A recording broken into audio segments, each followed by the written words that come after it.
timer.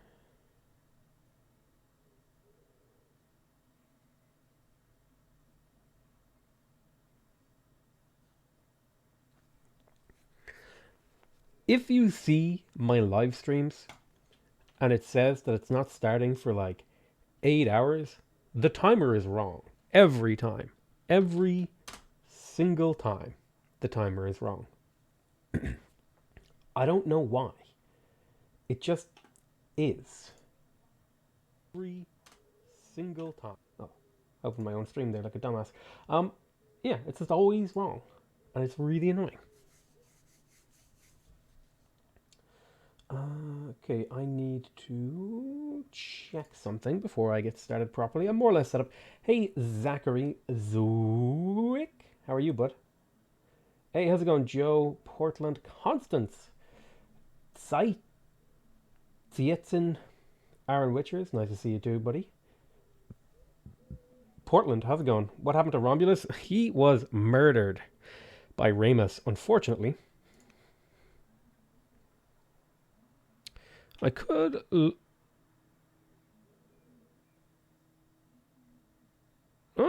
I could marry these two characters. Let's do it.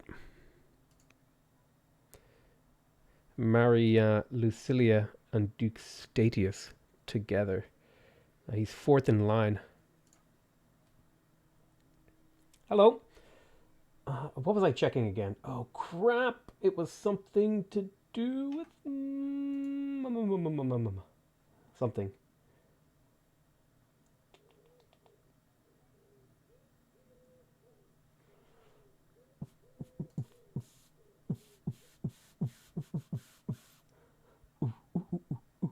Brilliant, brilliant. What does this button do?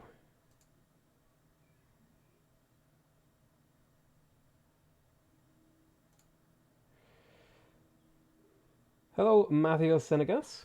What's the difference between this and Civ? Looks like a pretty sick. This isn't Civ. No, it's very, very different. Anyway, let's go ahead and get started, right? Now, where we left off.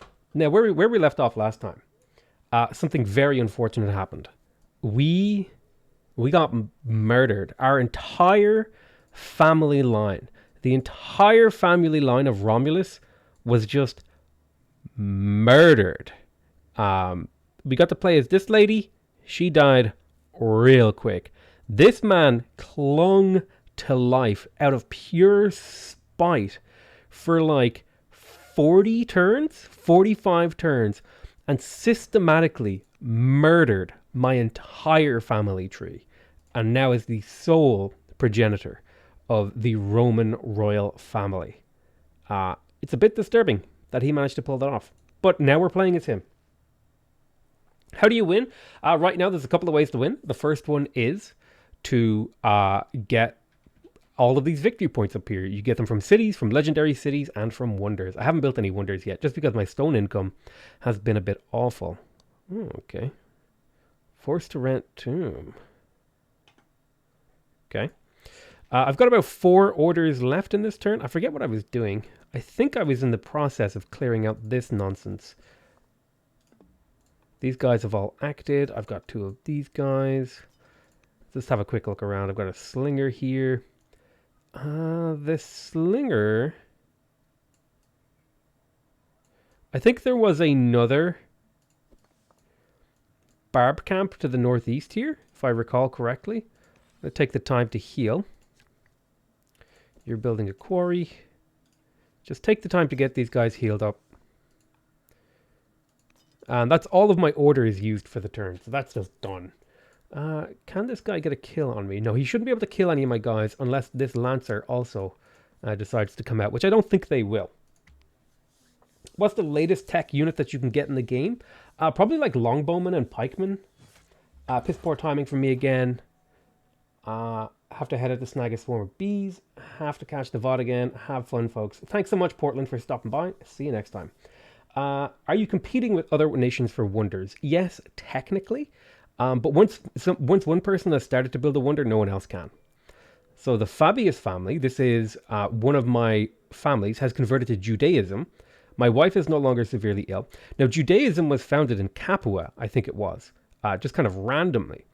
And because the Fabius family owns Capua, they inherited or adopted Judaism as their family religion. So if I go to look at their their happiness, it says here -25, follow our religion, and that's because I haven't yet actually declared Judaism as my religion, as my state religion. Now I think if I go here, it says Quatna has a religion, which I think is an Assyrian city all the way over here. So that's where Zoroastrianism is.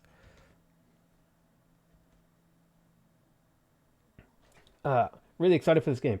Stream title, Old World. New 4X game. Yes. Old World. So Beneventum. Now, Beneventum finished what here? Beneventum has finished a treasury, which is why my gold problem is still not quite fully solved, but it seems to be much better. My cities are at least somewhat paying for themselves in terms of maintenance. Still not great. Still not great by any measure. I still need to get Ostia and Capua under control. But if I can get a few more of these hamlets online, I'll be grand. Now, I've got 3 citizens in here. So I'm just going to go ahead and get to work on a worker.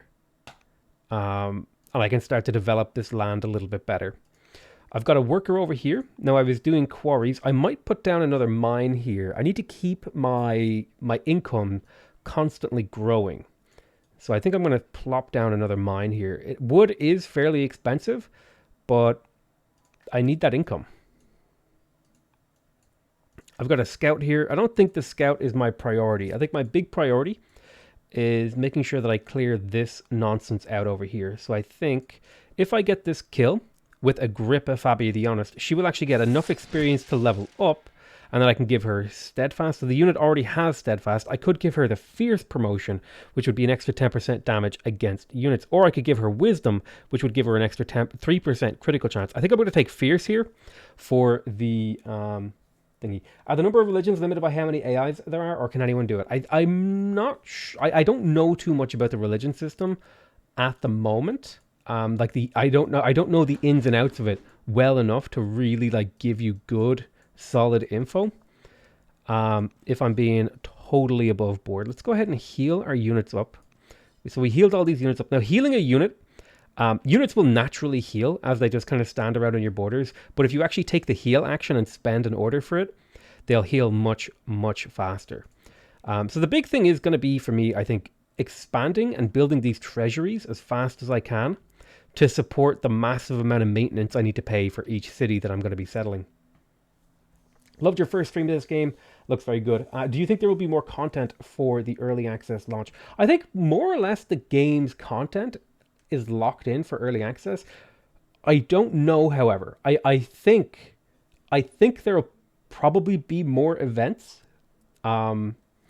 Because I've seen a little bit. I think that was a lot of what they worked on in the run up to launch. They're bringing in as many events as possible, and they want to bring in new types of event interactions and stuff like that. I think. I'm not sure about that, but I think in terms of actual gameplay content, there probably won't be huge changes on launch, and it's more likely that that sort of stuff will change as the game develops over early access until next year, 2021. iPod may be a good cheap option for Civ 6, where it's cheaper. Is Humankind letting you test their game too? If so, are you more excited about that game or this game? I don't know, actually. I would love to hear about that from them. But yeah, I imagine if I'm relatively big in the Civ sphere, I would feel pretty confident that I'm going to be able to get in touch with them and get my hands on their game early. So I'm not too worried about that. I am looking forward to hearing from them though. Which Civ are you playing? I'm actually super excited for Humankind as well as this game. So I have this slinger here. I could keep it in Rayma, and the reason why you might want to keep it in Rayma is because I have a defending family military unit here that's reducing the unrest or discontent in the city by 1 per turn. So I'm essentially trading the upkeep of this slinger, which is 0.5 food, for -1 unrest in Rayma. And I think that's a worthwhile thing to do. So I think that's what we're going to continue to do. Let me take my shoes off here. My goodness. But I have a ton of units left to move. I have this spearman over here. I really want to level him up and promote him and heal him. But he's kind of stuck in a bit of an odd spot. I have a swordsman and a slinger. This is the Fabius family. So I think I'm going to leave a slinger garrisoned in this city. Because that should reduce the unrest a little bit. And I think that's worthwhile doing. And then I might just run down south with this guy to take over for the spearman so the spearman can come back and heal proper. Let's take a moment with this scout just to have a little peek around. Looks like that right there is Babylonia. Now I'm probably going to be coming to blows with Babylonia at some point this game because Rome is a very militaristic civ. Oh, you know what? I should have brought this bad guy back to heal, but we'll get to work on that next turn. We've used up all of our orders. We've taken care of any of the events and units. We'll go to the next turn.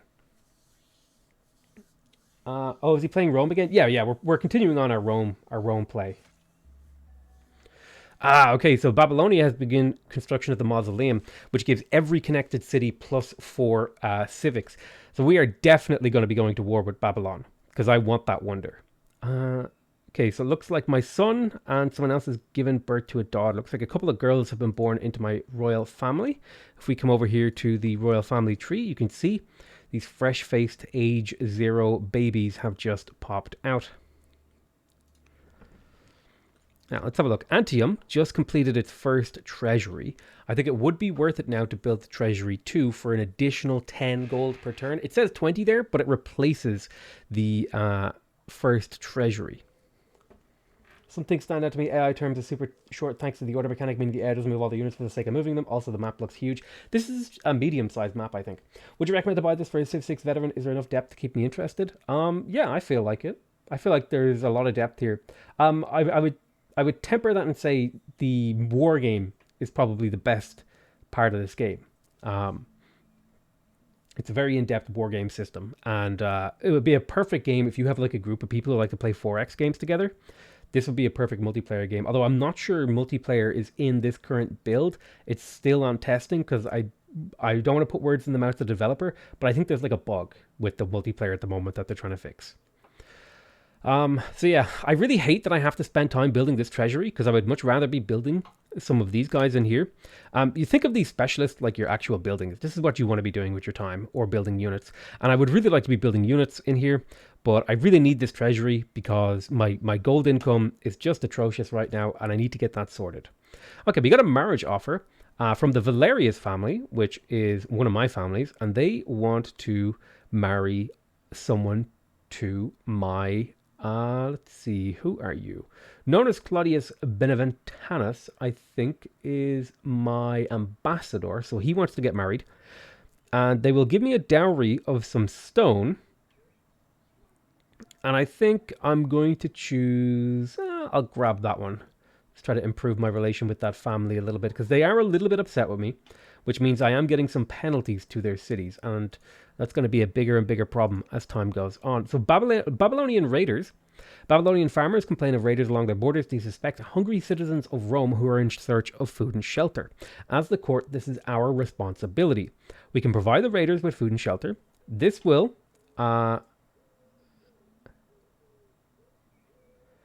improve our relationship with Babylon by 20 opinion. Cost us 100 gold. I'll get a little bit of experience. How much do I have right now? I have none. So the experience doesn't bother me so much. But this one gets us to declare war on Babylon. And I really don't want to go to war with Babylon. So I'm going to provide them with food and shelter. That +1 legitimacy isn't bad either. So I'm going to take the hit to my economy. And I'll just sell off... a little bit of wood.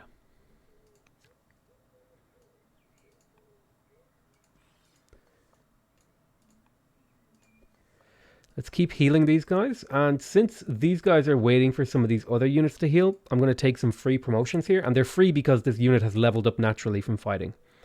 I think, right? Yeah. This unit has a level ready. So let's have a look. Focus is a really, really great promotion, but so is Ranger, actually. I'm kind of tempted to take Ranger. I'm going to take Focus because the chance to crit is really, really powerful. This guy is really close to a level up. I could upgrade him to a Spearman. I don't quite have enough wood.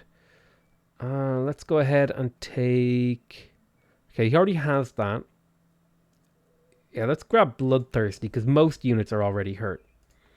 Now this guy also has the option to get a level, but I'm going to run forward here, spend 3 orders to run over here, and sling this guy down bit by bit.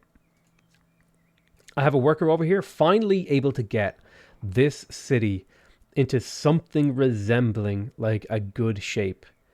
Finally has its first bit of income. I really want to build the quarry guys in here. And I also want to get this quarry over here online. That's going to net me a ton of civics in this city that I'll be able to use to help develop that city. Let's see, is there anyone else I want to move? Okay, I'm just going to put you on sleep actually in that city. You're going to run back a tile and you're going to come over and take over the garrison there. And you're going to keep making your way back. So that's all my orders taken care of for this turn. We'll go to the next turn. Is this a Civ mod? No. What's happening? Just started watching. We're playing some Old World. As far as I've seen, there's no reckon promotions. Easy argument for breaking competition laws. What? I'm surprised 2K isn't taking legal action. What? Why would they take legal action off a very different game? It doesn't make any sense. Okay, the price of power. So I think this is the guy we just got married. After months of erratic behavior, your son, Nonus Claudius Beneventanus, is discovered dead in his chambers. It appears that he took his own life. A pall falls over the palace and the walls are draped in black. How will you respond to this public tragedy? So one of my family members, who just got married, by the way, has just, unfortunately, committed suicide. That's quite bad. Now, I can choose. So no matter what I do, I'm going to become mourning. Now, mourning lowers all of my orders, but gives me 4 charisma, which is pretty damn good because that'll give me a ton of civics. So I'll have a lot less orders, but I'll have a ton more civics. And I can choose between getting +2 legitimacy, and +2 legitimacy will feed into my ability to get more orders in the future, or I can get a little bit of culture in Rome. And I think I'm going to take the legitimacy here because that little bit of orders kind of adds up over the course of a game. The whole family is definitely cursed. So now we have to make a decision between tyranny and constitution. This is an event that pops up typically when you have 400 civics, which is what you need in order to pass a law. It's really just a reminder. So I'm going to say the court will choose the laws. Now I could choose tyranny here. That would give me a ton of gold. Or I could take decree, which would give me +10 civics per year. +10 civics per year is really, really powerful. As is all of this money from having military units within city territory. It would really annoy the Fabius, though. How is my relationship with the Fabius? It's actually pretty good. So I think I think I could eat this minus 20 opinion for a ton of gold. It's only similar to Civ games and some ancient faction-based. I mean, if you just spend a little bit of time with the game, you'll very easily see that it's quite distinct from Civ. Rome needs tyranny? Yeah. I'm really torn between tyranny and constitution. Tyranny on the one hand would pretty much solve all of my money issues. It would make my so long term it would be really, really bad, but short term it would be great, whereas constitution would just be really good.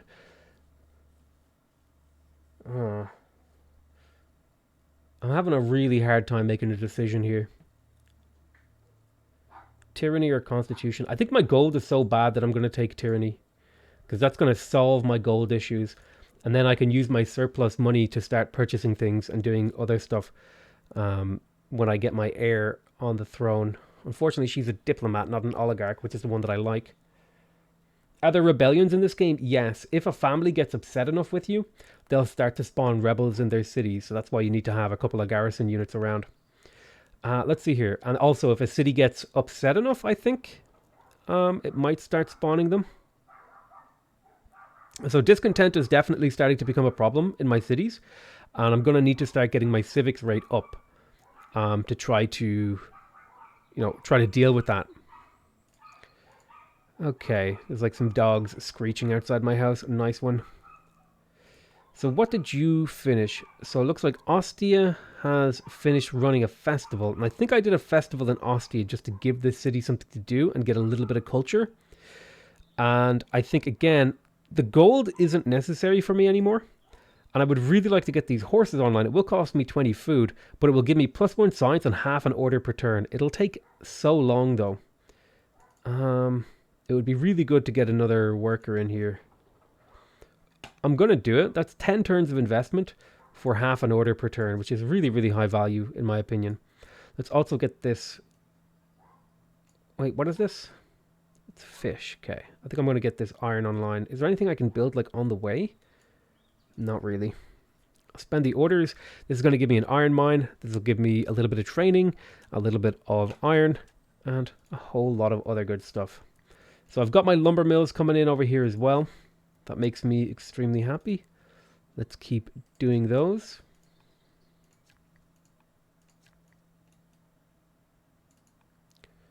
Left behind. -40 in Rama. Ah, okay, so scouts have discovered the remains of a merchant caravan sacked by raiders. Among the bodies and discarded supplies lie great slabs of exotic green marble, too large for simple thieves to carry. Court merchant Duchess Consort Lucilla Claudia is ecstatic about the find and suggesting several uses for the stone. So we can sell it and give the proceeds to the poor. That will really reduce our unrest in the capital, or discontent. I would also become gracious, which would give me even more charisma, which would be 12 civics per turn boost. That's pretty good.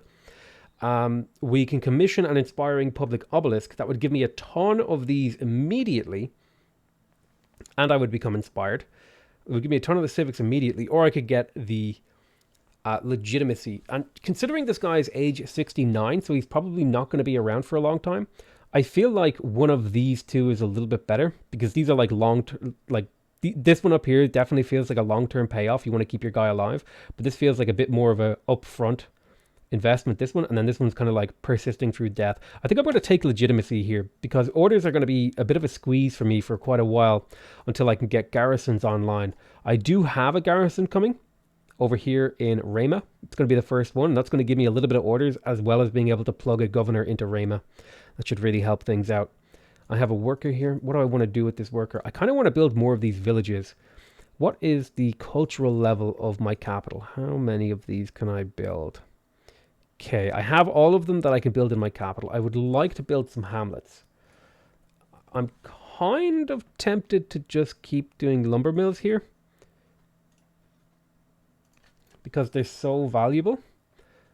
Because the price of wood tends to go up quite a bit. Oh my god, what did I miss? When did the stream start? The stream started about 20 minutes ago. Hey, how's it going, Dido? How do I do that? Can I still do it if I already bought the game? Oh yeah, if you're buying the game on the Epic Game Store, there's like a little thing on the side there that you can choose to like put my name in.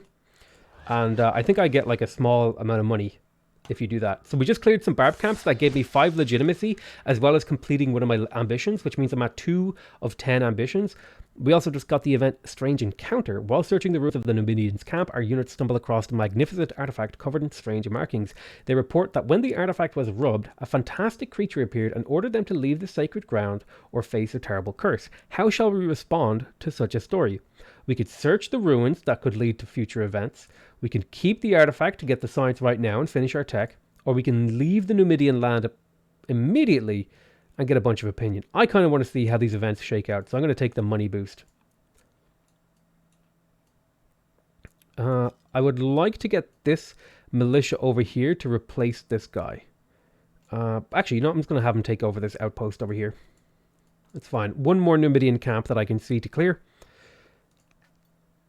And that's all of my orders this turn. Hey, Potato, can you rename your cities? Yes, I sure can. We renamed Roma to Rama because Romulus died, and we have it as Ramus now. So Greece has completed the lighthouse, which gives you a 50% gold boost in all coastal cities. And I completed the legacy, produce 800 food. So that's good too. I'm now severely ill, so I have a 70% chance of dying in the next turn. So this is probably the end of this guy's lifetime. Ooh, free has status. How can I not take this? Man, I really want monasticism, but the has status is a 7 combat strength unit, right? The spearman is a base 5. The warrior is a base 4. The Hastatus is a base, not that event, is a base 7. And it ignores zone of control. And it upgrades into a legionary, which is like a super turbocharged Roman legion unit. I'm taking the free Hastatus. And if you're wondering where this came from, this is what's called a bonus card. I do have one small thing I would like the developers to do, is to maybe give the bonus cards like a slightly different color. Like this gray area should maybe just be a slightly different color to say, hey, this is like a bonus card that you can only choose once. So if I don't take this free unit and I research something else, I'll never get the option to pick this again. So this is like a really cool little system for you to be like, I'm going to delay my tech for like a benefit right now. A question of succession, a tragic moment of anxiety. Your wife confides in you. After such a tragic loss, she worries that your daughter, Princess Demita Claudia, her favorite, may be next. She pleads with you to change the succession so your other child, Scribodia Claudia, becomes the heir.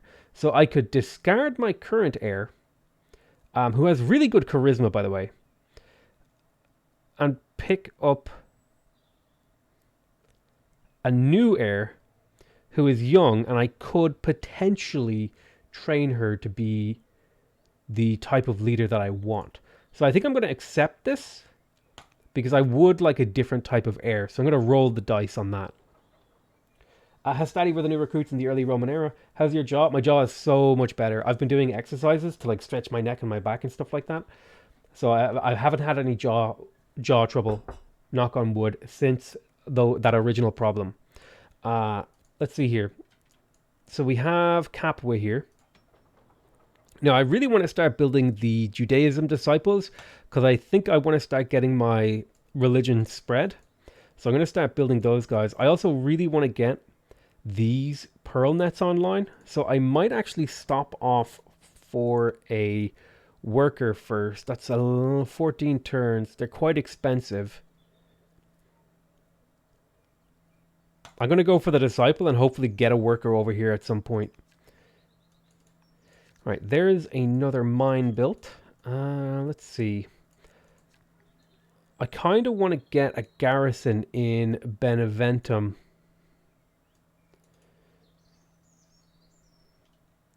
It needs developing culture. Never mind. Could I get a garrison over here? No, it's not a high enough culture. Well, then I probably just want to build hamlets. If I put a hamlet here, it won't get in the way of like farms or anything like that, but it would spread the borders out this way a little bit. Can you actually make another hamlet? No, you can't for a little bit. What do I do with this guy?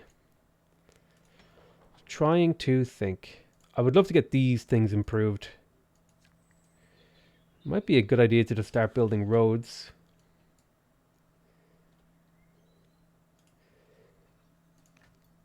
I need roads out here. Alright, I have a ton of units to look after this turn. Glad you're healing. The voice has been keeping me company during this quarantine. Thanks so much, GXE, or whatever your name is. Stories and souvenirs. A scout encounter an expedition of strangers following a similar route. They call themselves Egyptians and hail from a distant land from beyond the horizon. Sharing a cordial meal, the two groups exchange stories and souvenirs. How shall our scouts conclude this meeting? So we've contacted Egypt. We could send them a goodwill gift. That would be 180 gold to get 60 opinion. We can maintain the initial truce, or we can declare war. I'm actually going to give them a gift here because I have the money to spare. And I want to stay at peace for as long as I can with the AI. But it looks like they had already claimed this city location over here. And I need to get a ton of settlers out if I'm going to, like, I have one, potentially one up here, 2, 3, 4 settlers to make. My God, it's going to take some time.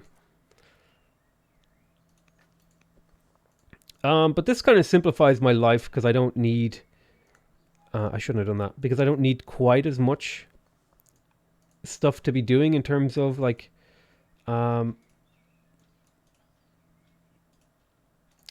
is this like thing coming from? I thought there was a barb camp out here to somewhere. It might be over here. I'll keep exploring for it. see, just have a quick look through our military units. What needs to be moved? You definitely need to come back to heal. You are going to fortify there, sleep there. You're going to sleep there. You're sleeping in that city. You're passing. I will explore with you. Okay, so all those units I don't need to move. I can continue to explore with my scout. Now, I do have a pretty good relationship with Babylon, so I think I can run into his territory without him getting annoyed at me. And we're finally getting a bit of exploration done. I need to start building barracks and ranges for sure. That's going to be a big priority for me to get this ambition done. Oh, hey.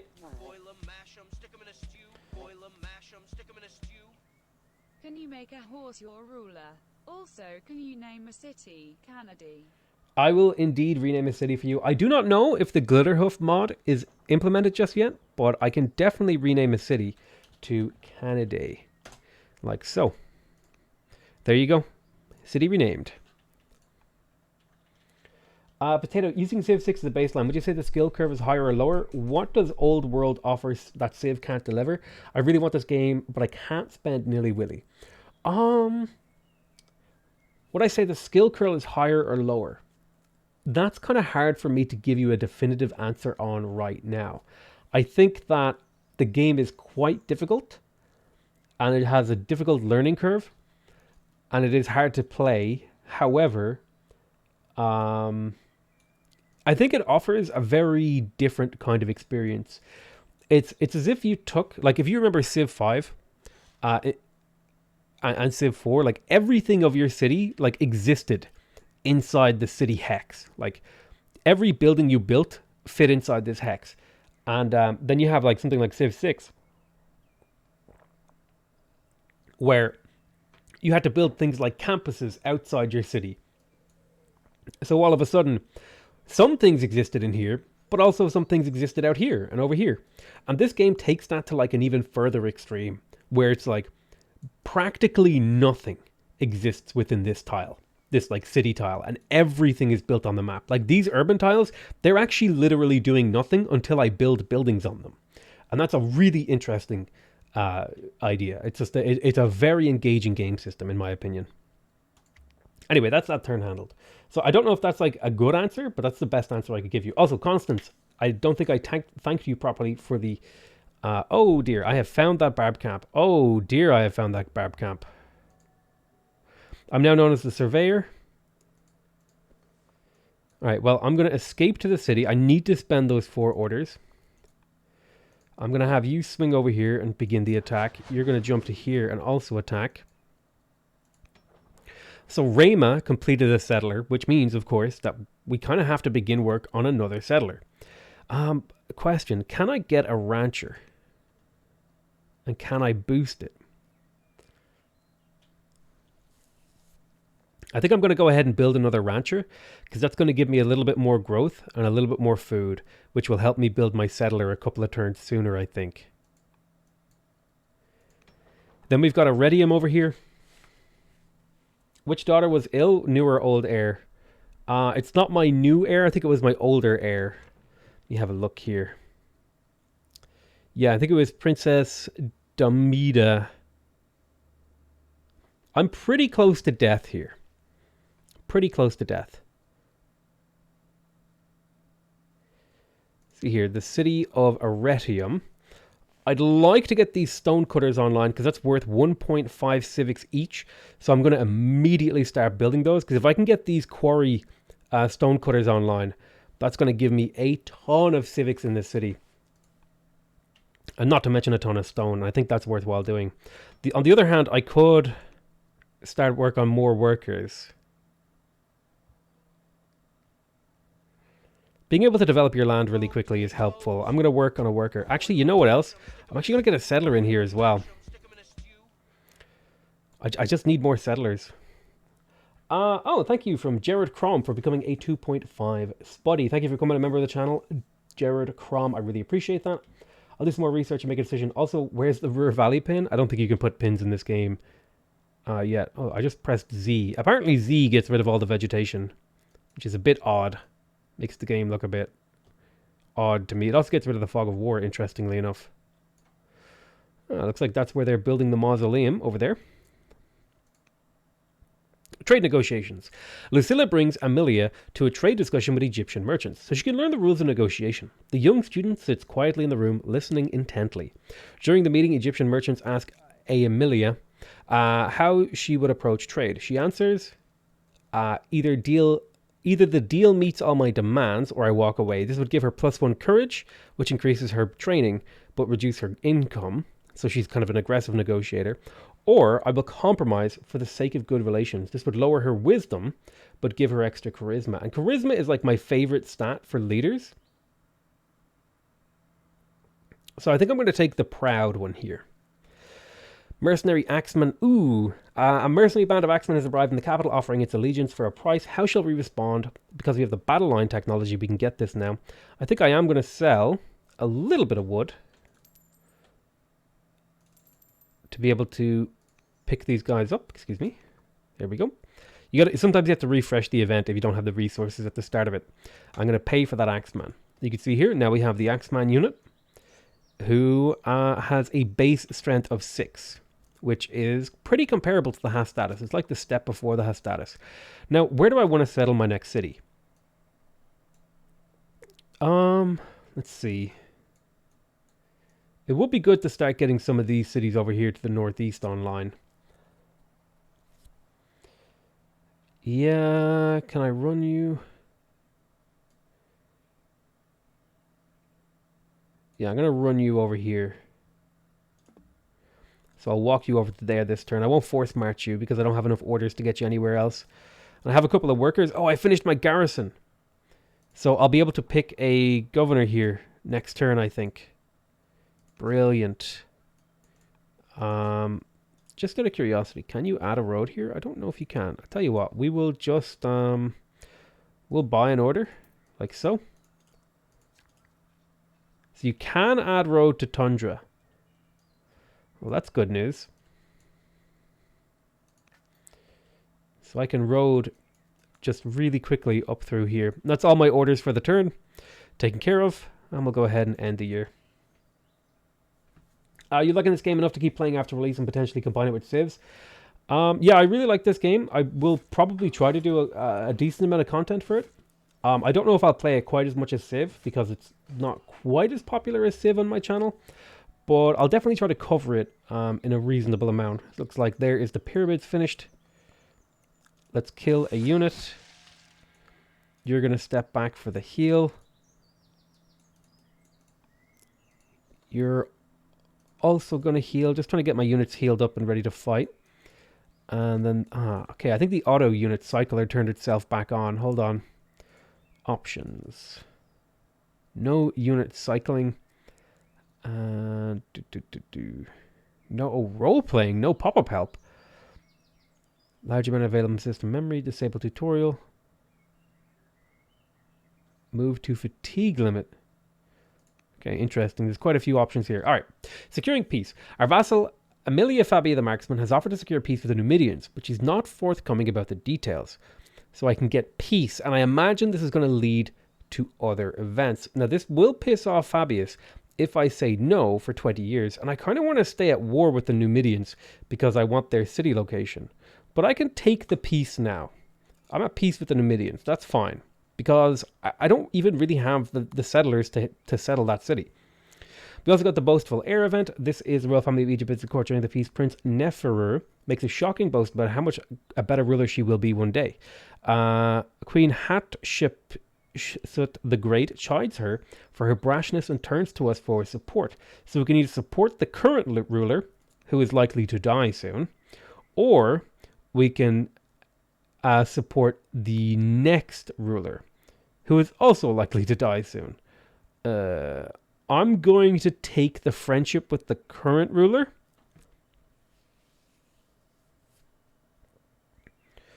Yeah, I think I'm going to take the friendship with the current ruler because both of these people are quite close to death. She's 80, she's 59. Good God, lady, you're 80. Yeah, I'm going to go ahead and take that. So we have a really good relationship with Egypt to the point where we could probably get peace if we had enough civics. Right now we have what looks like a truce, but we might be able to get peace or even an alliance.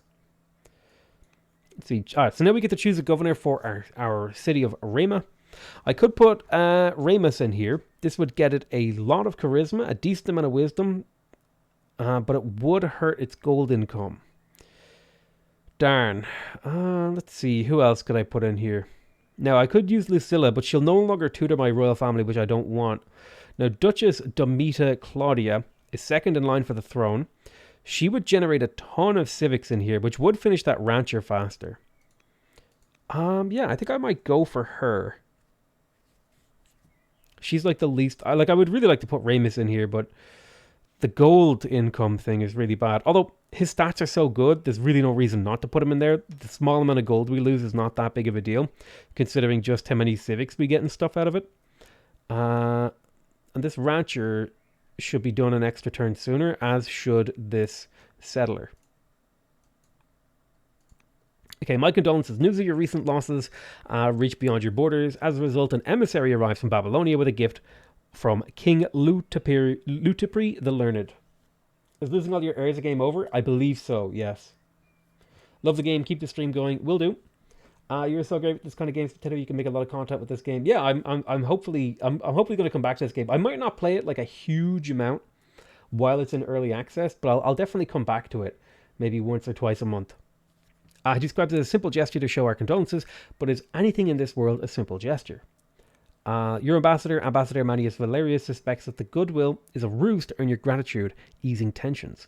So we get a luxurious delights in Rema, which is increasing our culture and our discontent.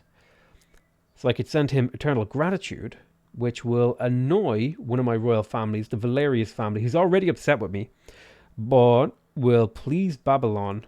I think I want to have my families be happy with me because I can deal with Babylon. If I look over here, Babylon is much weaker than me because I've just been building military the whole game. It's pretty much all I've done, which is why my infrastructure is so poor and my economy is barely like above water.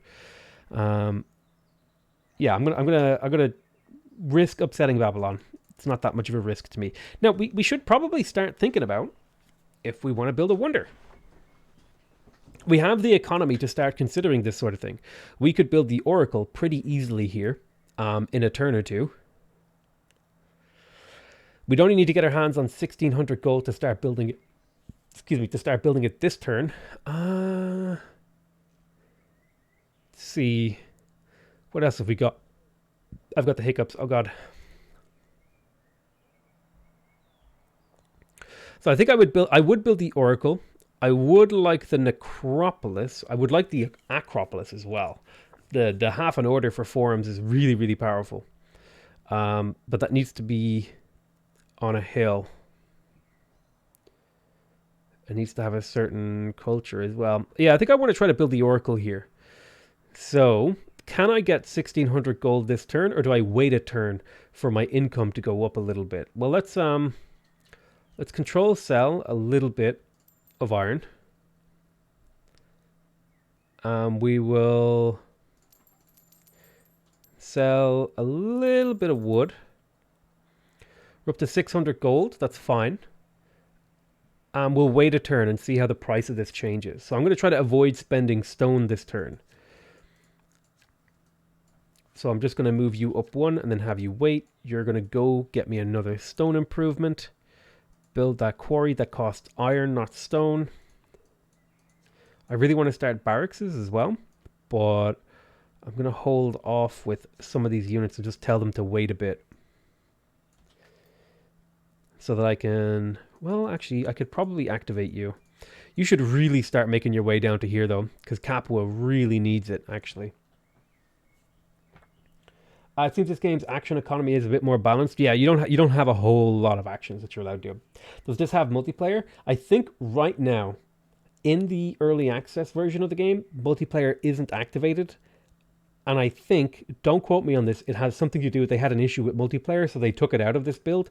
And I think they plan to put it in to a future build. The multiplayer is playable But I just don't think it's in this build because there's like a major issue with it or something.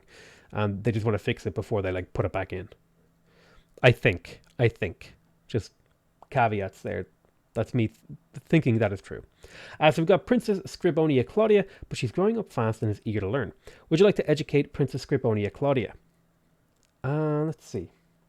Can you sell stuff to the AI and farm money? Yes-ish. I will show you that in a moment if I remember. So this is my heir, Scribonia Claudia, and I really like studying rhetoric because that could potentially lead to you becoming an oligarch, which allows you to purchase specialists with gold. It's one of the unique abilities of the oligarch. Or is it called orator now? I can't remember. But I really like going for rhetoric because I like the orator leader type, and she's going to be my leader in a few years when Ramus dies because he is severely ill. Okay, here's my settler, and I think I want to settle on the coastal tile itself. I could settle out here, and that would link up my borders, or I could settle here. I think I'm going to settle coastally so I can grab this fish. So I will press Control and force march my settler over. And let's have a quick look at the families here. So each family has what looks like 2 cities at the moment. Let's see, so this is probably going to be a city where I build a shit ton, where I build a shit ton of workers. So I think I'm going to go Claudius here, and this will allow me to, because I get a growth bonus from being landowners, I'll be able to build my workers a little bit quicker in here, and that will translate into getting my growth up by improving these things faster, which will then translate into more workers that I can send around my empire. I might even build a settler in here in the future or something as well.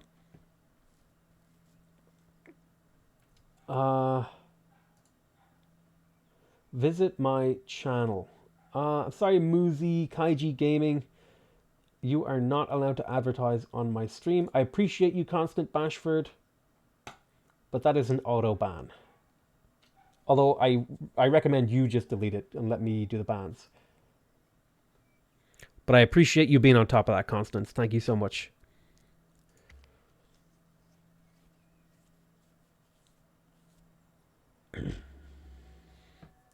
The shape of tiles is so bad they're all strongly hexagonal.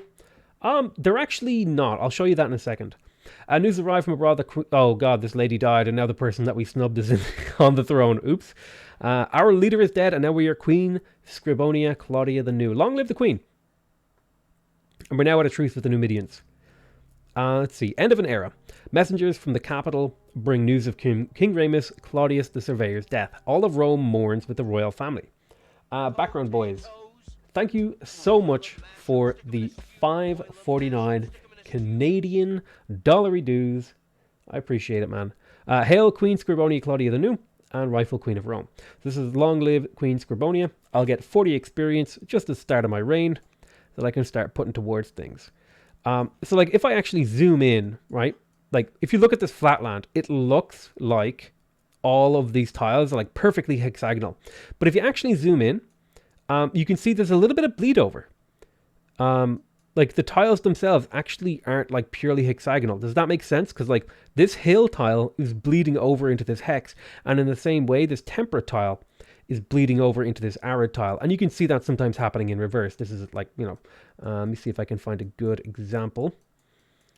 Yeah, like if you look at these snow tiles or these tundra tiles, you can see how the arid tiles kind of bleed into them a little bit. So they're actually not perfectly hexagonal. It just looks that way because the actual grid itself is really, really reliable. One thing I wish is like, I wish I could just make this grid just like maybe like just like 20% more transparent, because it is a little bit strong in my eyes.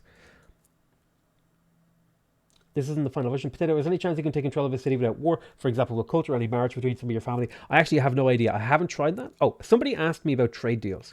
So what you can do is, I believe it's when you have a chancellor, which requires ramparts. Ramparts is a tech somewhere in the middle of the tech tree. Ramparts. This one requires this tech right, tech right here. So I'm going to click on that to prioritize it. But once I get ramparts, I can get a chancellor. And my chancellor can take out trade missions with other AIs. My ambassador, on the other hand, now they can do certain things like barbarian peace. They can do player peace. They can assassinate people. Oh, that's if I assassinate them. Sorry. But yeah, they can do certain actions, the ambassador can. And you get special yields from the ambassador. I think, yeah. So if the ambassador has really good charisma, you get tons of opinion with other players. Okay, so we get a humble request from Babylonia. They kneel before the throne, unable to meet your searching eye. They've come to request aid. Future generations of our people will remember your generosity. Please, we have no place else to turn. Shall we lend them some support? I could give them a bunch of stone and get opinion. I would rather get the experience because I'm trying to build a wonder. And specifically, I'm trying to build the oracle here. So, yeah, I think I'm just going to throw the oracle down somewhere. Let me have a look. Where do I want to build the oracle? So when I hover over this, it shows me I can build it here or here. I think I'm going to put it on this tile. I'm going to hold down Alt. So I need another little bit of gold. I'm going to go ahead and Shift.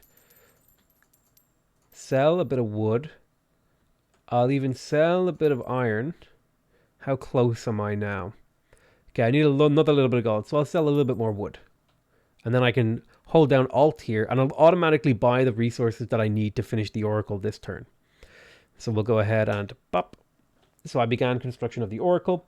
Now the oracle is going to give us some nice benefits. If I click on it here, where is it? Oh, I've already started it. But if I hover over the oracle, it gives you a bit of culture, and also it gives you +1 tech card to hand size, which means when I'm choosing a technology, I get to choose from another option on top of anyone else. Cities look pretty ugly from above. Look at that X-shaped city in the middle. Something outside the initial tile. Yeah. I think there is something worthwhile to what you're saying, but there's also something worthwhile to keeping them contained. And plus, this isn't final graphics. Like, I mean, I'm pretty sure this is not a fully finished model of a building. I think this is going to change. It'll look a little bit more like this garrison building here. Also, I need to choose a new governor for Rema. I might put Claudia, the romantic, in charge of here because she has a pretty good charisma boost. This guy's better off in a coastal city. My queen, Duchess Consort, like, I mean, she's not bad, but the problem is that she's tutoring the royal family. So I'm going to put Tullia Claudia, the romantic, in charge of the city. She'll give it a boost of charisma. Which is civics, and she'll also get a little bit of experience per year over time. And I think that's based on the culture of the city. The higher the culture, the more experience your people get. Okay, I really want this rancher to finish. Kind of miffed that it isn't.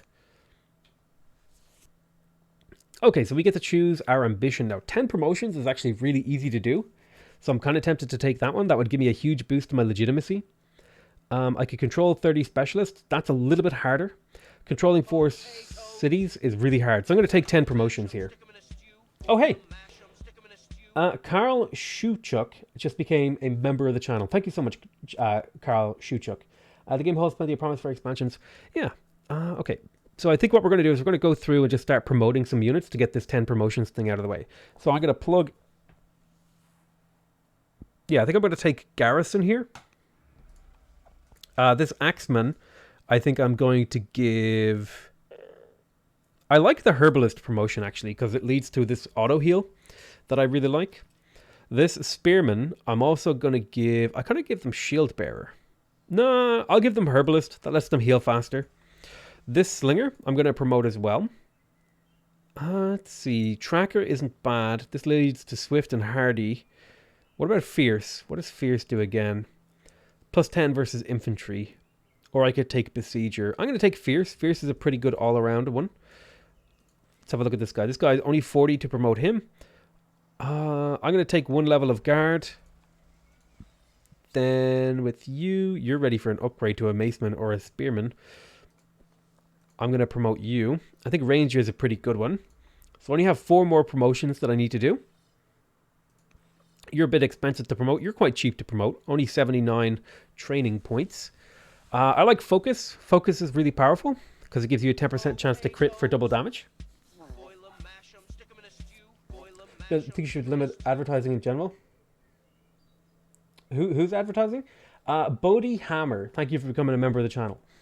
Let's see. They did something wibbly wobbly with the elevation. The grid is but they seem to have done a specific texture for borders. The game holds plenty of promises for expansions. Hey Potato, is it okay if we advertise OxyClean? No, no more OxyClean. Please do not advertise products in my channel. Is it going to be available on Mac OS? I don't know.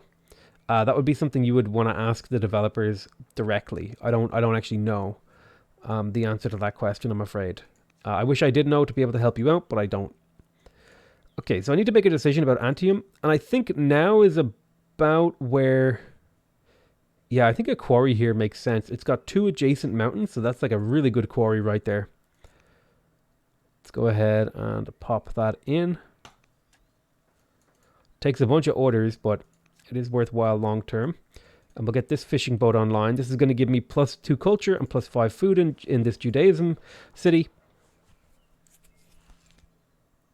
which is fantastic. Scout worker. All right, that's all of my orders taken care for this turn. I'll have to promote some more units next turn. Let's go ahead and end the turn.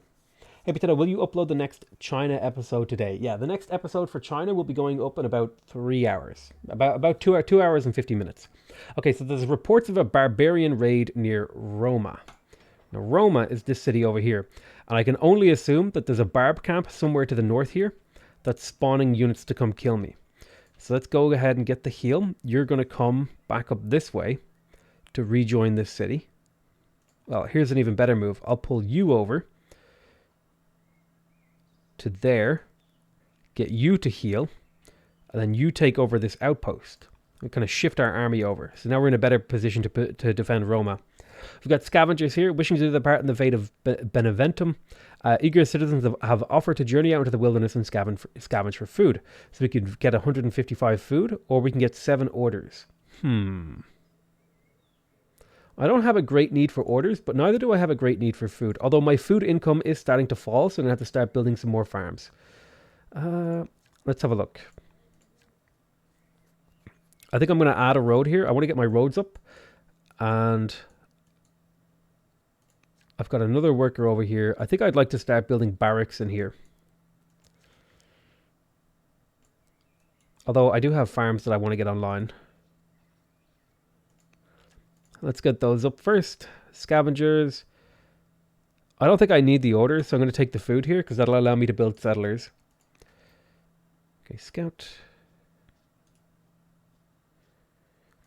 Let's have a look through our units. You're ready for a promotion. I can't promote you because you moved. You can't be promoted. You could be promoted for 200. I'm looking for people who are cheap to promote. You're cheap to promote. Let's take Horsebane because we're fighting Numidians. Then you're too expensive. You can't promote. You can't promote. You can promote, but you moved. 200 is now starting to look attractive. Considering I only have 2 more promotions to make to get my ambition, I'm going to take focus on this guy. And then on this guy, I will take... Ooh, healer. There we go. Perfect. So this guy will just heal 1 health per year. Always. That's 10 promotions taken care of. We get 10 legitimacy, which equals... a little bit of family opinion, some extra orders per turn, and we also get to pick another ambition here soon. It also means that we're at 4 or 10 ambitions. You keep exploring for me. Aha! Neighbors, you have made contact with the Greeks. I think I'd already met them. These events might have only just been put in, which is why they're only popping up now. Or unless I only did just meet the Greeks and I'm crazy. Let's see. So we can get +40 opinion from the Greeks if we approach them humbly. We can get +30 if we approach them friendly, and if we get +20 if we approach them pridefully. I'm going to assume that the Greeks are aggressive, so I'm going to approach them pridefully. That may or may not work out well for me. How is Civ not suing these guys? It seems like the exact same game. Well, James, I think your eyes and or brain is broken because these are clearly very different games. Master Oration. I mean, you're probably the kind of person who said that Doom should sue Quake. The games are very different, despite the fact that they play the same. On a recent visit to the Academy of Rhetorics, you attend a debate in which yourself, Queen Scribonia Claudia the New, participates. Her skill is tremendous, and you have heard nothing but praise.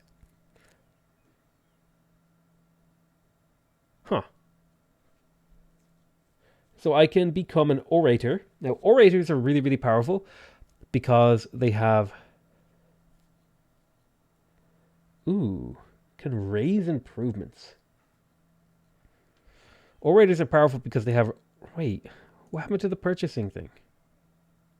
Oh, that's now the judge ability. So they changed it since the last time I played. Okay, so I could become a judge here. This would allow me to hurry specialist production with money. It seems pretty good. Or I could become a zealot, which allows me to hurry city production with my training resource. So really the question is, do I need to be able to raise my improvements, which I don't think I do. Do I need to be able to hurry specialists with money, which I think I could make use of. I have plenty of income and plenty of resources that I'll be able to turn into specialists. Or I could get zealot and start using my training for that. Huh. I think I'm going to become judge. I like the hurrying of specialist with money thing. I really would like land consolidation. I would also like to get navigation. I think I'm going to go ahead and pick up land. Well, I want to re-roll for monasticism, so I'm going to take navigation here because it's a cheaper tech. I have air education time. It passed quickly. You still remember the birth of Princess Servilia Valera, who is me. That is me. I'm getting an event for myself. Who would you like to educate me? So I can study tactics. I can study rhetoric. I can study discipline. Right now, my highest stats are split. So I think it might be okay to study wisdom here to get me an extra little bit of science. Because I'm a rhetoric student. War demand. The sudden arrival of envoys from Babylon causes disorder in the court. The ruler Lutapri demands that we take up arms against Greece. This is not a decision to be considered lightly. So it looks like Babylon is actually at war with Greece, and they're furious with them, and they want me to join in that war. I'm going to go ahead and tell them to stick that plan where the sun does not shine. Let's have a look here. Trade offer. Court merchants have arrived from Greece, so they would like to trade. Hello. I already bought this game watching your first stream, waiting for 5th to start playing. I used to always play Prince difficulty in CIV6. Thanks to you I won 3 games on Immortal. Nice one. Next to win deity. Well done, Neville and Paul. Thank you so much for the 200 whatever currency that is. I have no idea what your currency is, but I thank you for that 200. I think that's around $10. I don't know, but it always makes me feel like I've been given a lot of money when I see big numbers. I think, man, I don't think this trade boost is worth it here. Neither of these really appeal to me, so I'm going to go ahead and say I prefer not to trade. Now, I have a war demand from these guys. They want me to declare war on the Numidians. Now, Egypt, I don't need to piss off right now, and I don't really care about the Numidians. So I'm going to accept that war request. Let's go ahead and... I want to upgrade you if I could, but we'll just take the heals for now. Could be a good opportunity to sandwich Babylon. Could be. Okay, so we've got a new ambition. I've got 5 polybolas or cataphracts. That's going to be a long-ass time before I get there. 10 elder specialists. That's going to be a long-ass time before I get there. And 4 courtiers. It's a little bit RNG, but it's probably the best one to pick. Because I'll have to rely on RNG to get it, but, you know, there are things that I can do to work towards it. Now, Beneventum finally has enough culture to justify a garrison in here. And I like to build garrisons just because they give you that half an order. That half an order makes a big difference over the course of a game. So if I could get that built, it would be great. I could also get another hamlet. I do need to start thinking about food, though, again. I mentioned this, that I'm not running out of food, but I'm running low on food for sure. I think a hamlet here grabs a bunch of nice tiles for me. Because hamlets tend to pop your borders, everything touching. So I'll grab myself another hamlet. That'll be a little bit of stone for gold income. And I've got this worker over here. He's building the road. And I think this road should connect these cities up. Because now this green line will touch this river and connect all through this water to my other cities. The only city that's not connected over here is Canada. I need to get a road down here. I need to get a road over here. A road over here. The settler is under construction here. Let's see. I'd really like another stone cutter. 270 to rush, so I could probably rush one next turn. And the reason why I want stone cutters is because they give you extra civics. And civics are what you use to actually build these specialists. So if I can get my civics really high in my capital, I'll be able to properly improve this city. On the other hand, I could go ahead and just pick up more growth. But the civics are what you need to build festivals. And festivals are how you reduce your discontent. So I think I'm happy. I think I'm content with the way that we're doing things. So Antium needs to build something. Now, Antium just built Treasury 2, which is why my income is so good in here. You can see here I'm at plus 70. It's helping out quite a bit. Treasury 2 is giving me 2D. The mine is giving... Treasury 2 is giving me 20. The mine is giving me 80. And I'm getting 10 from Tyranny. Because I have a unit in the area. You should totally get inside my borders for the extra 10 per turn, by the way. Let's see. I'll be honest, I absent-mindedly smiled upon hearing candidate. That's good. Looks good, but I hope there will be more sound effects and animation. There is. I just have it turned really low. And like I'm probably not zoomed in. Like units walk. Oh, that one. I think that animation isn't finished yet, actually. Yeah, they just kind of slide around. Again, it's an early access game, so not everything is going to be fully done. But they have like the core gameplay ready to go as far as I can tell. I could start doing festivals in here to reduce the unrest. That is starting to cause me big problems with the loyalty of these families as the unrest gets to like critically bad levels. This is the seat of the Valerius family, so they actually are pretty good at like having lots of specialists in terms of getting culture. So it might not be a bad idea to, for example, pick up a minor specialist here. That would give me 16 gold, 1.6 culture, 1 training and 1 science per turn. Alternatively, I could get some more ranchers, and that would give me half an order per turn. I also have to get these horses repaired. And I think I like that half order per turn for 80 civics. It's going to take a while in here, but that's fine. 24 gold per turn from this miner. But yeah, I'm going to prioritize getting this rancher online. And that's, again, just for those orders. Right now, I'm trying to just increase my orders amount, because the higher my orders are, the more I can tool my economy for what I needed to do. Let's do a little bit of exploration here. It looks like a massive forest down here, which is a perfect. Let's take Beneventum.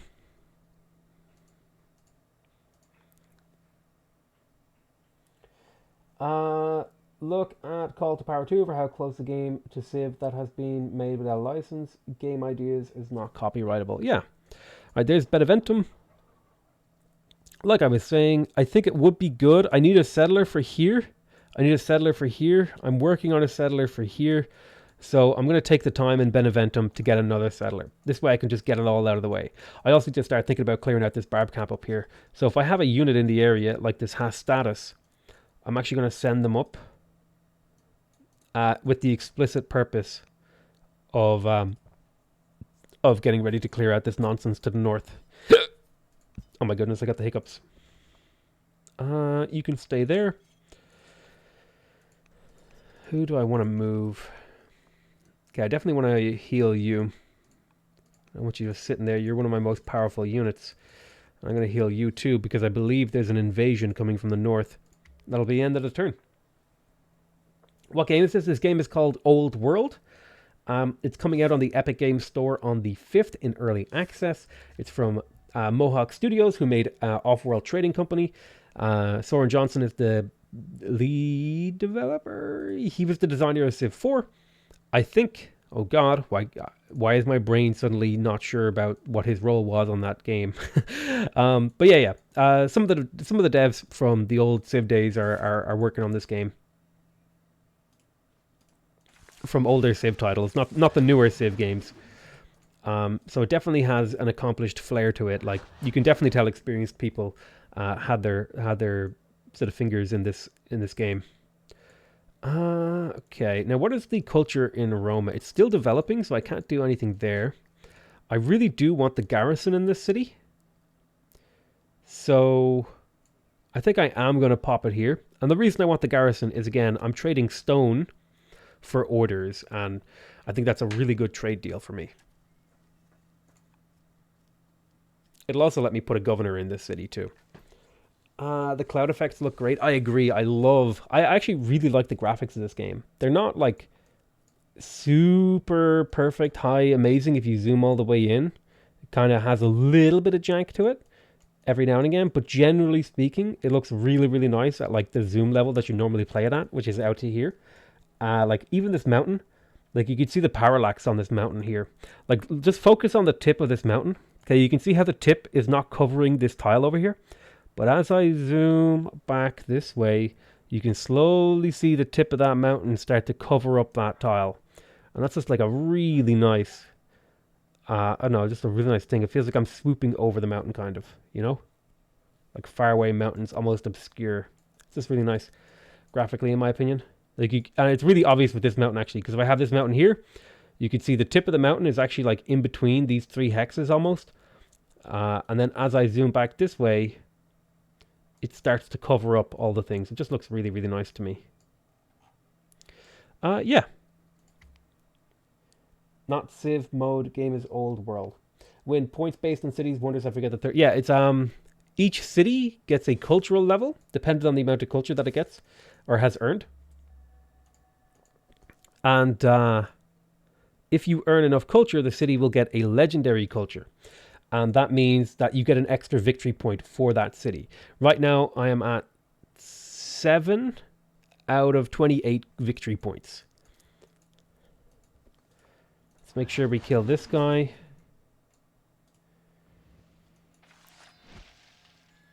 There's even an ancient ruin up here. Neighbours, contingent from distant Greece arrives in the capital, banners flapping. As they enter the court, they bow respectively, requesting the honour of establishing relations with Rome. How should we respond? So I can charge them a fee for establishing an embassy. I'll get a bit of money. I can suggest a tribute as an act of respect. Or agree to relations and mention the might of our armies. Let's have a look. What is the relative army strength to me and Greece? Let's see. I think I'm going to suggest a tribute as an act of respect. I don't know if I'm asking them to tribute to me or me to them. Air education. Time passes quickly, you grow. Remember, Duke Titus Valerius. Let's see. How would he be educated? So this is second in line. He's pretty upset at me because I bypassed one of my heirs. So I'm probably going to get murdered in my sleep, which is great. I'm going to make him study philosophy. Just have a scholar as a backup leader if I need it. I do really want to. I really want to improve this pasture here. That's 4 orders though to walk all the way around there.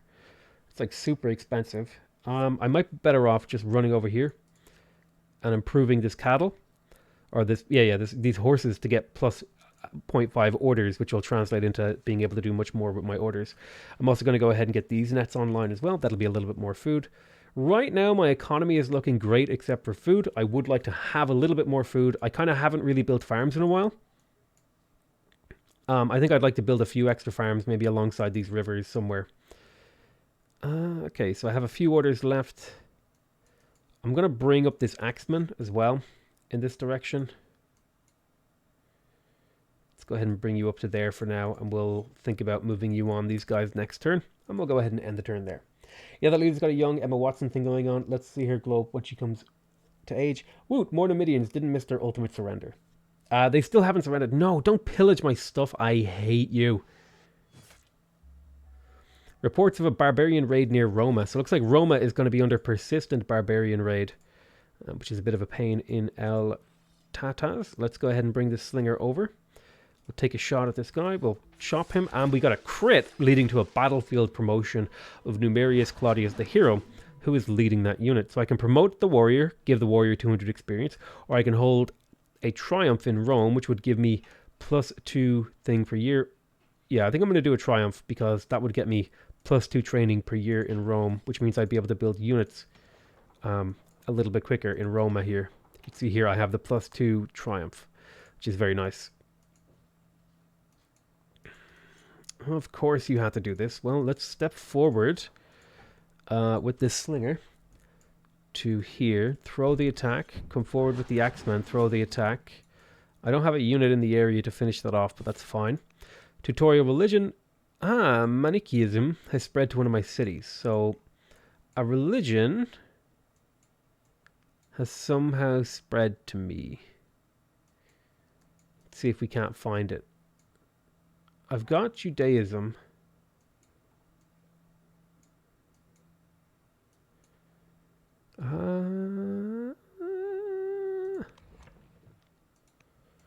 I could make Judaism my state religion. Oh, they must have meant Judaism. Probably an error with the event. I actually am going to make Judaism my state religion, because that's going to give cities with Judaism +2 culture and -1 discontent per year. It'll cost me 400 civics, but I think that's a worthwhile investment. Alternatively, do I want to get another farmer? How much is it to purchase a farmer? It would be 220 gold to purchase a farmer. I think that's worthwhile. Hell yeah. 14 unrest, but I get a little bit of extra growth to finish my settler faster. I'm taking that deal. I'm so mad that that got pillaged. The return of Queen Scribonia. She got old quick, goddamn. Are cities in fixed places? Yes. But your cities kind of have urban sprawl. They spread out like giant organic sheets of biomaterial.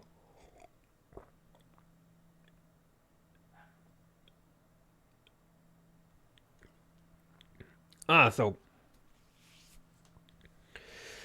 apparently I came back from, like, some of the events are a little bit weird when it happens to your leader, and like I am also judging the event. But I could take... Oh, I could give her +1 wisdom.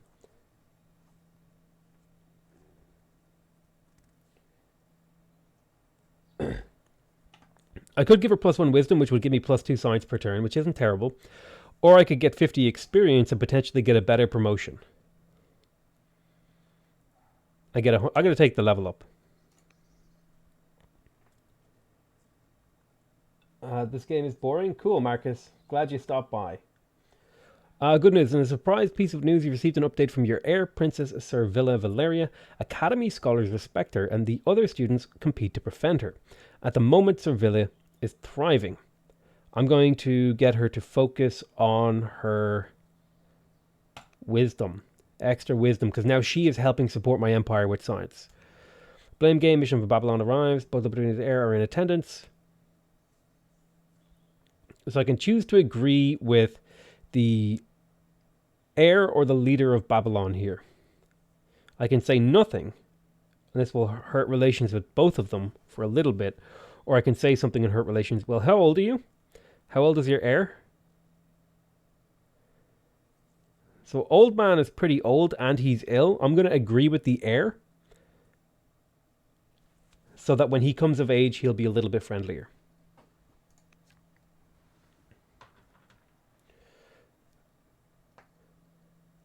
No, that's the same lady. She grew up.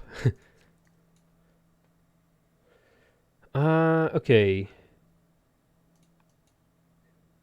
I think I want to do nets in here. What's the culture like? Culture is pretty weak, so it'll be a while before we can do anything interesting in here. Let's get those nets online, because that'll give me growth.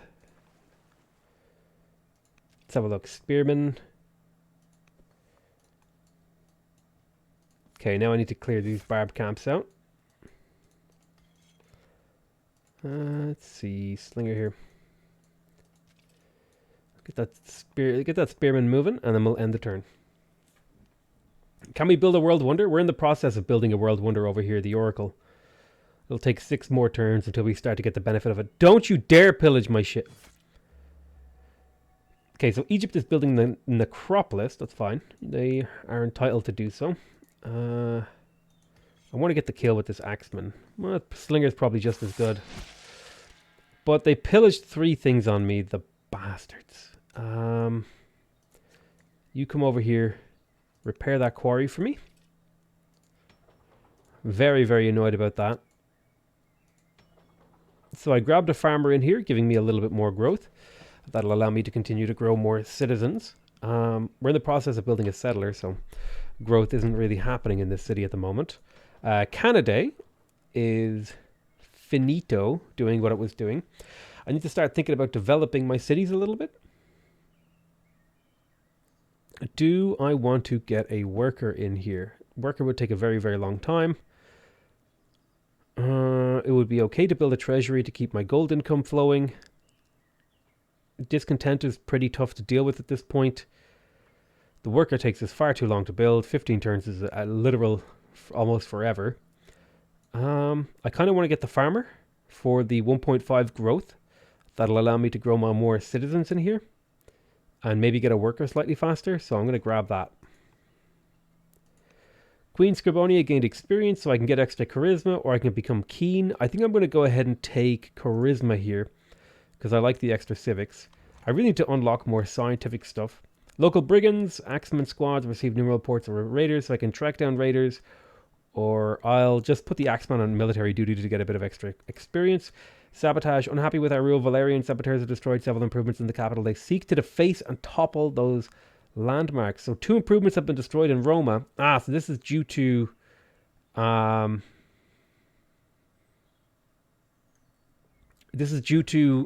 negative relations with Valerius. So because my negative relations with them is so low, they're starting to get bad events in my cities. So I'm going to take the experience for this and then look into maybe improving the discontent in here by getting the civics level up higher. But I can't really do that until I get forums. Okay, I have a ton of units sitting around. Once you clear that. The Cult of Flame. Scholars at the site of the Numidians' defeat discover shrines, cavities, and statues depicting the worship of fire. They believe these treasures are associated with the Cult of Flame, an ancient tribal religion still practiced by many of our subjects. The cult's icons are sacred to its followers, so should proceed with caution. So I can get wisdom, lose a discontent level in Rema, which is perfect, or I can get legitimacy. I think I'm going to take that discontent level and the extra science there. Yeah, that's perfect. Just give me 2 seconds here.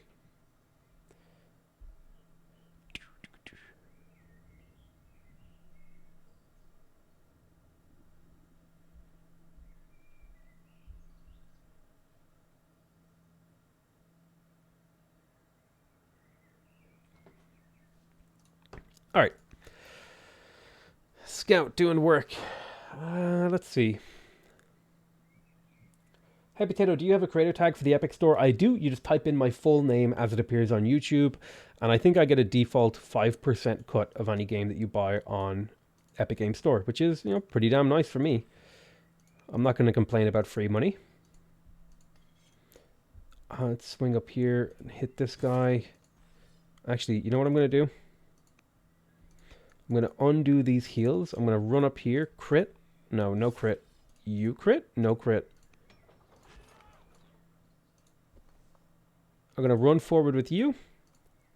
I'm going to buy another order and throw that. I'm now known as the warrior because I've killed 6 units. I now get plus 10 legitimacy, which is great.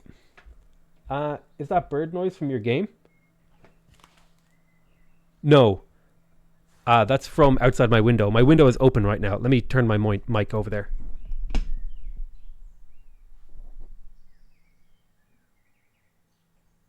Can you hear it?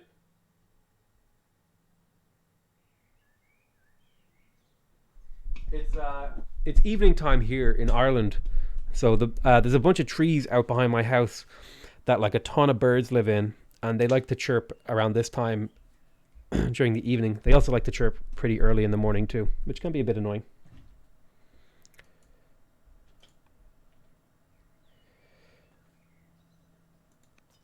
Put the creator tag link in the YouTube notes. Oh, that's a good call.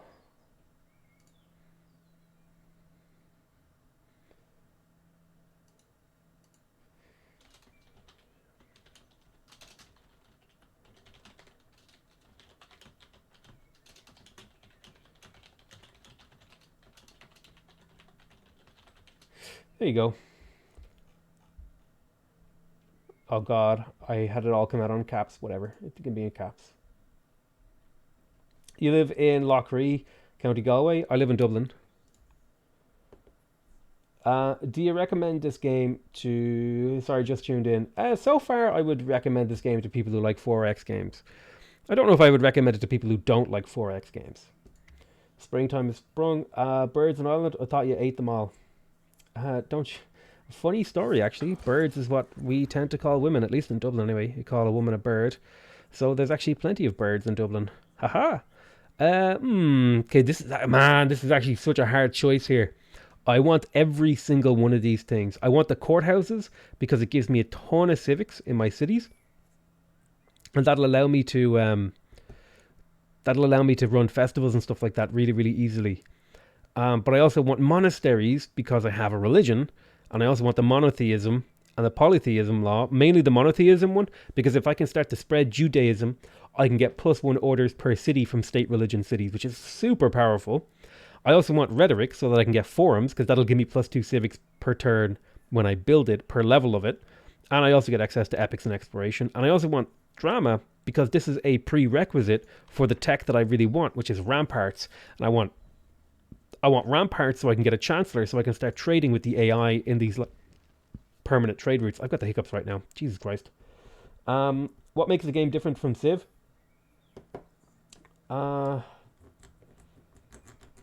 Lots of stuff. You'll have to just watch it for a bit and keep an eye on it. I bet you didn't know you were sharing sexual innuendo when you typed that. No, he did not.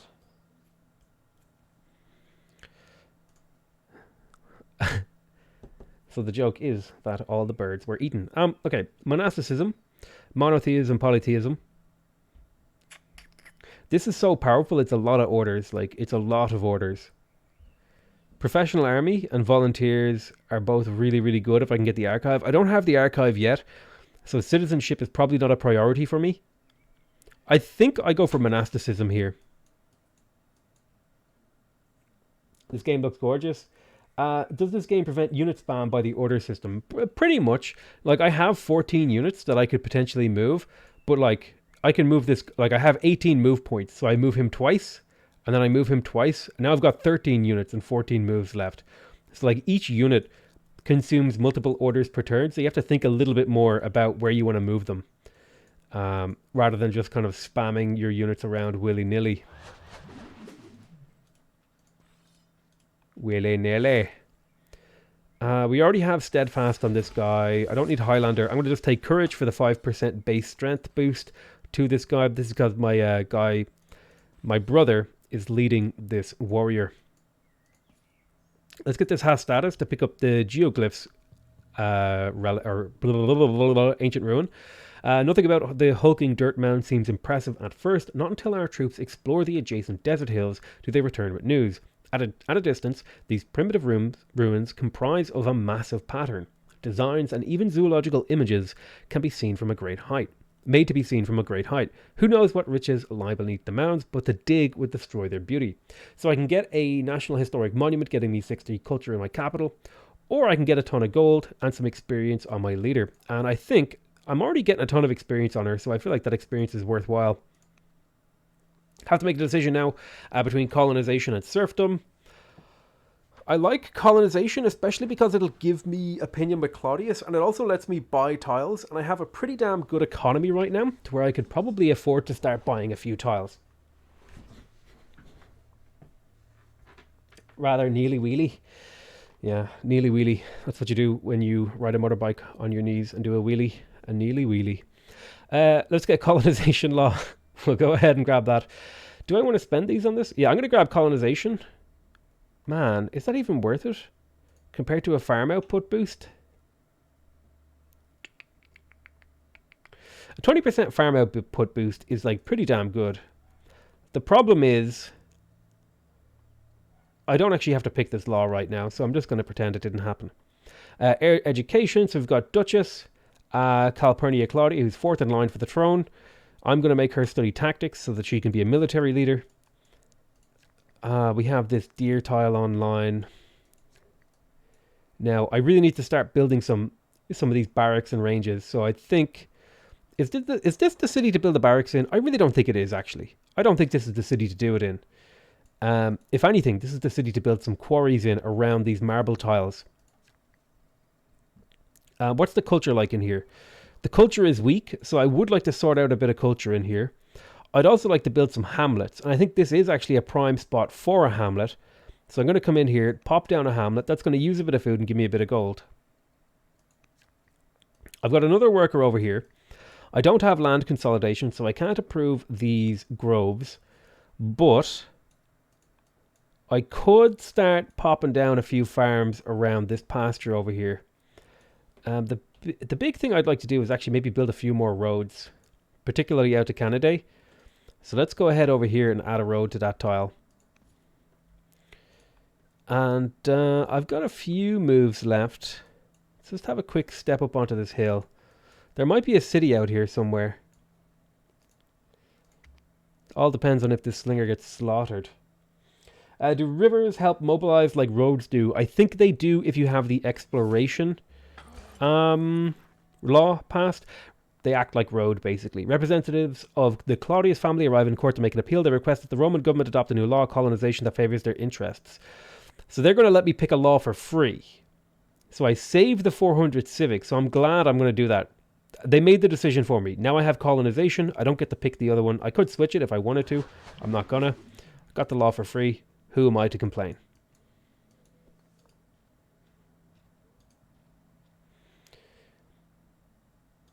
There's a load of salt mines out here.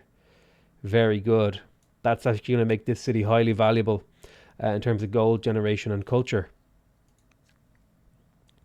Right, so we have a garrison in Beneventum. Next turn we'll be able to put a governor in here. My orders per turn are now starting to jump nice and big. And we got ourselves another disciple of Judaism. So we can start to do some interesting stuff there. Also, I need to unpillage these goddamn things, especially this one. Let's go ahead and convert the capital. You don't have to be right beside the city, you just have to be inside its borders. We're going to spread Judaism, and that will allow me to now have Judaism in this city, which means I'm getting even more. If I come into the city and I look, wait, is there a way, if I hover over this and I go to Rama, and I go to orders, where is it? I should be getting orders based on the fact that my religion is in here. Sorry. When monasticism is finished and I can pass monotheism, I'll get that benefit. I want more Judaism disciples, but I also need to get my growth up in here. I think I'm just going to keep spreading my religion. Man, that's hard. I need some growth in this city, but I'm not going to get it without roads. So I think I'm just going to start building a road with this lad up to my capital. Try and get it connected. I might even use another worker in the nearby area to help. Just going to pop a road down on this tile as well. This is just going to help link up my empire and let me move military units around for less orders. I'm trying to make my empire more order efficient right now. You run over here. I'm going to buy an order and add a road. So I'm going to be doing a lot of road building for the next little bit. I'm going to kind of connect up here and then maybe connect down this way or something. We'll figure it out. Choose research, monasticism. I think I accidentally declicked it and we're out of order, so that's the end of our turn. I think you've not chosen to accept a religion as your state religion yet. I think I have, actually. If I go up here.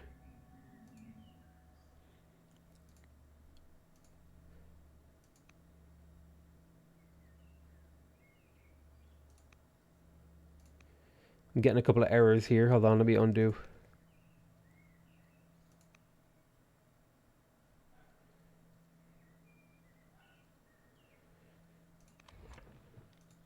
I haven't, you're right. Yeah, but it's my state religion now, which should mean that these guys are a bit less upset at me. Right, if I go up to here, adopt Judaism, perfect. They're happier with me now because I've adopted their religion. All is good. So many spelling mistakes. Yeah, Jesus, dude. One thing I've never been in a Civ-like game's ice trading before. Model was like a big thing. Yeah, true. Philosophy studies. So this is my heir. I'm going to make her into a zealot. That will allow her to store 10 orders between turns. And state religion cities can hurry production with training. That could be handy to have. Or I could make her a judge. What are her stats already? Wisdom? So I feel like Judge is actually pretty good here. Plays to the best of both of her strengths. So I'm going to take Judge. Rayma finished another settler. I've got a settler coming out of where? I've got a settler coming out of here, a settler coming out of here, and I just got a settler out of my capital. I need one more settler, I believe. So I'm going to send this one off over there. It'll take your time getting over there, but go on. One more settler should do the trick for me. And then I'm good to go. I've captured all of these cities and I can start looking at some other things. Greece is getting up there in terms of score, but I should catch up pretty quick. He's got 13 cities. That's a bit of a problem. That's a bit of a problem. He's got 13 cities out here in the fog of war. I'm going to have to deal with Greece, maybe militarily. So I can put a governor in the city of Beneventum. There's no nets in this city, so I'm going to let myself actually govern this city, because that'll give it a bit of growth, a bit of charisma, a bit of discipline, a bit of wisdom. So I'm going to govern that city myself. I'll get a little bit of experience every turn off that, which is pretty nice. Is that me that is doing this, actually? Sorry, hold on. Yeah, that's me, I think. Is it? Wait, am I dumb? Yeah, I'm governing this city. Okay. Neighbors. Emissary Greece. Appreciate we pay Rome tribute. Nothing but talk. Talk is cheap. Our suggestion was in jest. We desire peace. Because my leader has a high charisma, I can basically say, lol, I was just being sarcastic, not quite unlike some current world leaders. So I'm going to go ahead and say this option. I'll get some legitimacy. They will get a bit of opinion with me. I'll become keen. Good. Okay, I have a ton of workers, and these guys are going to be building roads. Yeah, I'm going to build this road straight out to link up with this road, and then it'll link up that way. That way my road builders cooperate. Now, I don't remember what the hell you were doing. You were repairing pillaged things, weren't you? Let's see where. And the question is, do I need to build my road all the way out to here? I think building the road, like properly connecting my empire up with roads, would be a really good thing to do. So I'm going to spend a bit of time building some roads. Now, what were you doing? I could use a cottage here.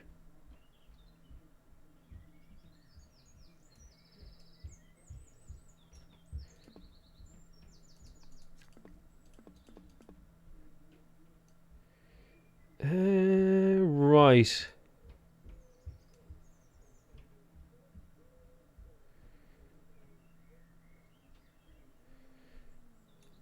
I think this is the military city, isn't it? Yeah, so I'm going to start some barracks in here.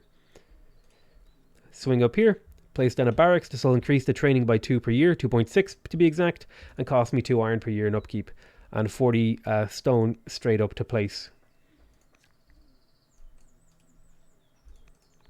All right, let's see. Go here. A little bit of exploration happening. There we are. You should take on Babylon to reach Greece if you want to, Potato. Yeah, I'm definitely going to be looking to go to war here.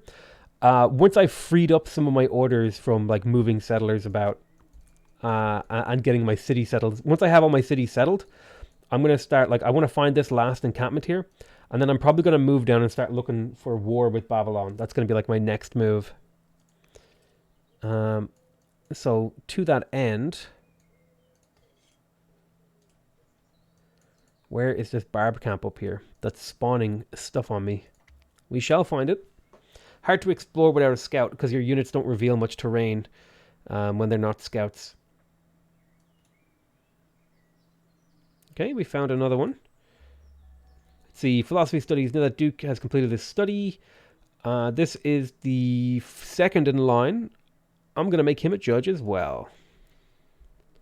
How much damage do these guys do? So these guys could potentially kill me if I'm not careful. Can they kill this guy? Probably. Actually, I think we need to run here. Like, fully.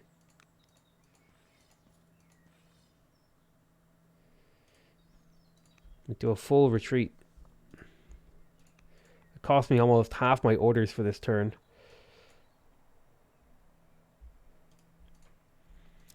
To make that mistake, but it's not the end of the world. I want to connect up over here.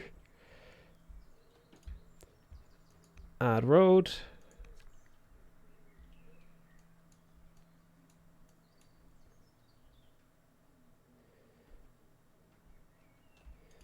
You also add road. Move there. And that's it for the turn. Seasonal festival. I get 250 civics or 100 science. I'm taking the 100 science. I need to finish text a little bit sooner.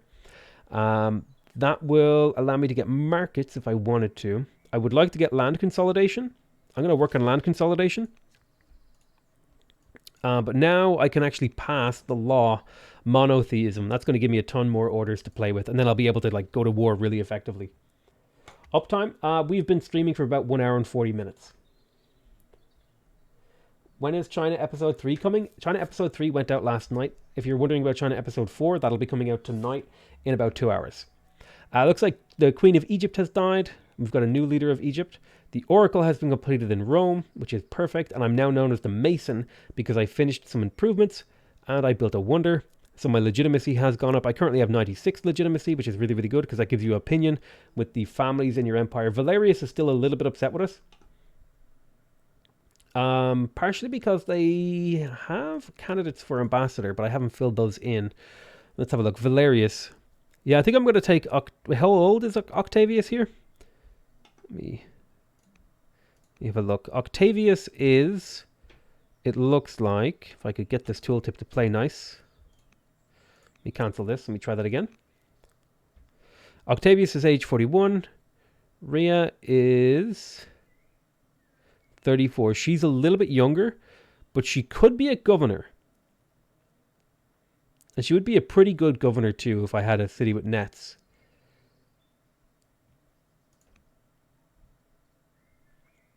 Whereas Octavius is just an orator.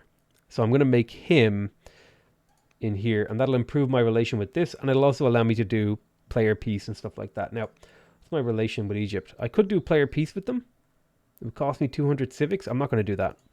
It's a bit expensive. There's the Oracle. We get the Oracle boost. The Oracle event. It's done the Oracle stand as a testament. We get +2 legitimacy. Really nice.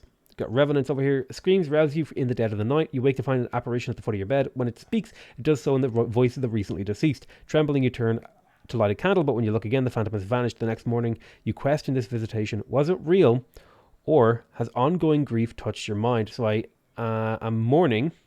And I can either pick up some extra orders here, or I can get a little bit of extra science. And I would also become slightly wiser, and my city would generate more science. I like the idea of getting more science here.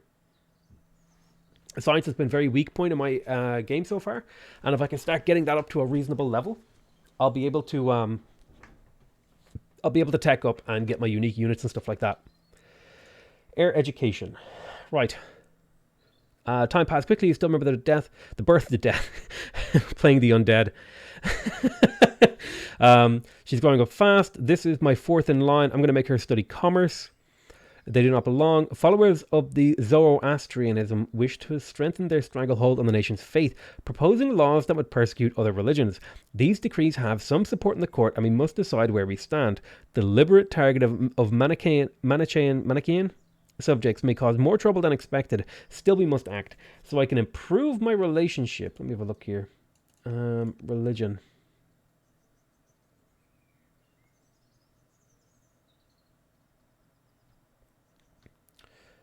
So really, we don't care about either of these because neither of them are in my cities. So if Zoroastrianism is upset, I become brave, okay? I become righteous, which lowers my governor pain.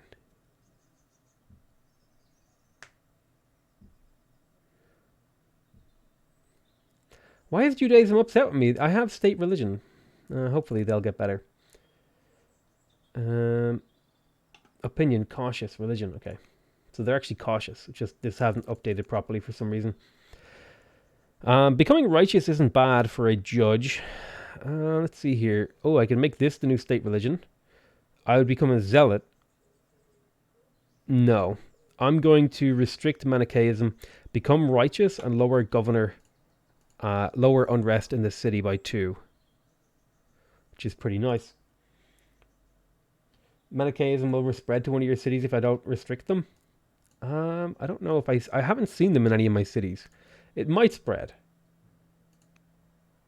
But I can't actually interact with that religion.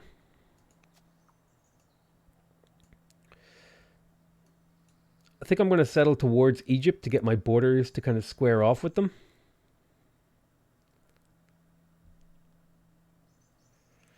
I could settle away from them as well to have like more urban tiles to use as defensive tiles.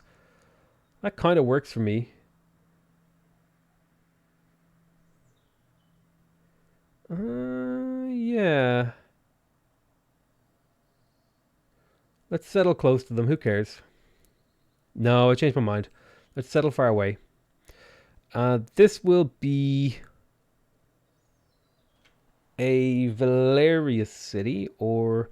No, this is going to be a Fabius city. It's a border city, so it wants that plus 50 city defense. Oh, we found the Scythians. Leader arrives at court delighted that we are already at war with our people's ancestral enemies, the Numidians. She proposes that we establish a diplomatic friendship. So we can get a... So I can become a diplomat, or I can say our people are tired of war, and I get even more wisdom here. Let's see. I could get peace with the Scythians and eventually be getting an alliance with them. I'm just going to go ahead and take the wisdom here, because that's going to get me a lot more science per turn. These stat points get more effective the more of them you have. You can see here she has 7 charisma, so she's getting a 72% boost to the city's civics, whereas she has 7 charisma compared to 5 wisdom is 72 versus 42, and then discipline is like 12. So the more of a stat you have, it gets even better and better and better and better. Right. I have a ton of workers, and I think that's mostly down to the fact that I'm planning to build roads for a little bit. I'm trying to set my empire up for war, basically. Did I mess that up? I hadn't built a road here. Makes sense. You can see here, I'm linking my cities up with roads. The bright green tiles and the bright yellow tiles are where roads are. Yellow means it's not connected. Worker. We're getting closer. 1 tile away from connecting Canada. We just finished the Oracle. Okay. I could start building barracks in my capital. Is that necessary? I would use up a little bit of iron, or I could start building more of these resource generating buildings. I could probably put 2 quarries here.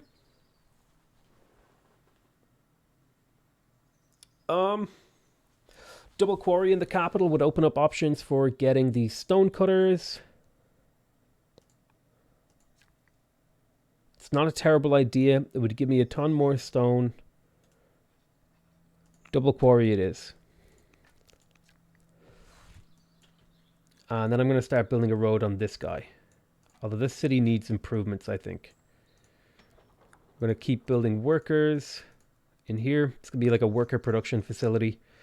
And if we can get the nets online here, we can also start to build some harbors. So I'm going to need even more wood income to support these harbors to get my gold income up to ridiculous levels. In my capital, what I want to do actually is I'd like to quick finish a citizen here. I'm kind of tempted to get an acolyte. Should really focus on growing Beneventum to get the maximum benefit of my ruler. I really should, but like it's almost finished a settler. Like we'll develop that city. It's just like I have different priorities and a limited amount of resources to apply them. Like she's making the city great, but it might even be better to like reassign.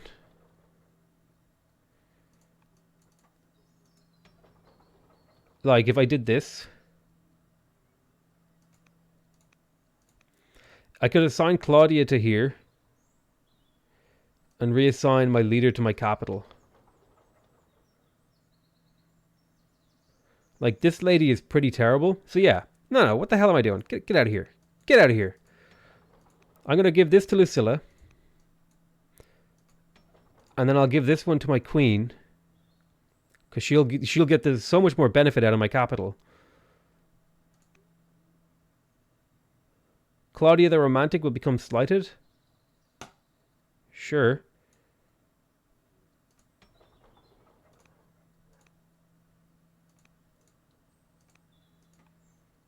I don't know why she's upset with me though. Makes no sense. I literally just wanted to move her from one city to another.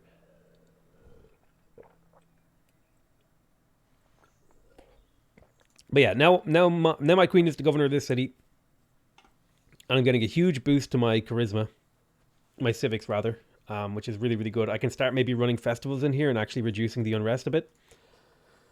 Is this Civ 4? No.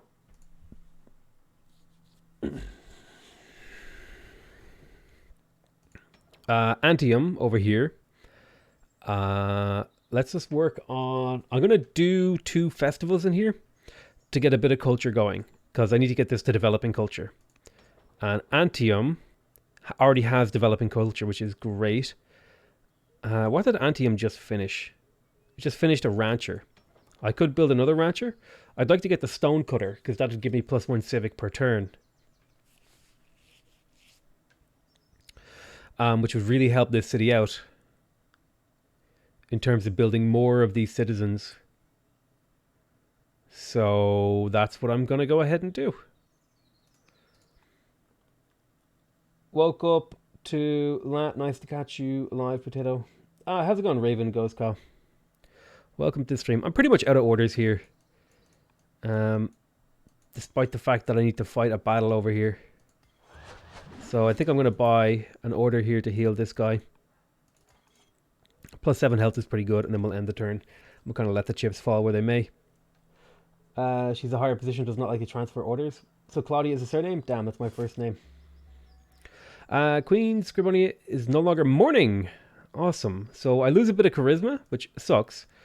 But on the other hand, I don't suffer quite such a orders penalty, and I'm starting to see how, like, now that I've tooled my economy towards getting more orders, I have enough now to where I'll be able to start to mass move units and stuff.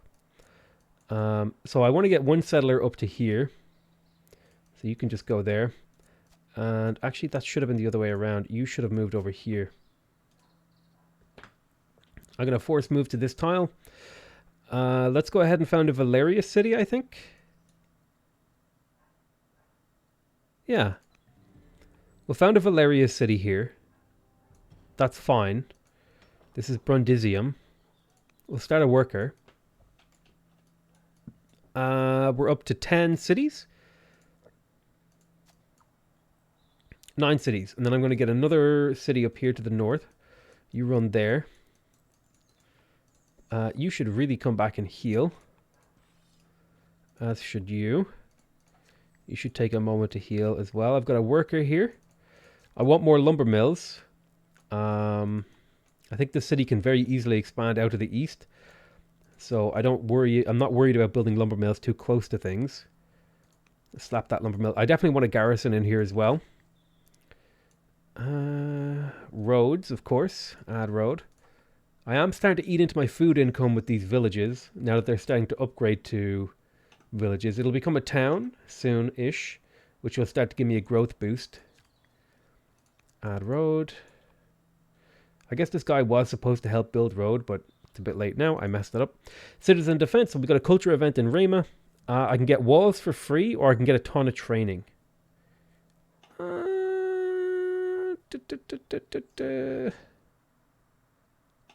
There might be some events associated with walls, so I'm just going to go ahead and take the walls, even if it does hurt my economy slightly to do so.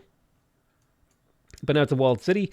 You can kind of tell the graphics are kind of placeholder, because this city over here is like super detailed and nice, and then this one looks like it was made of clay.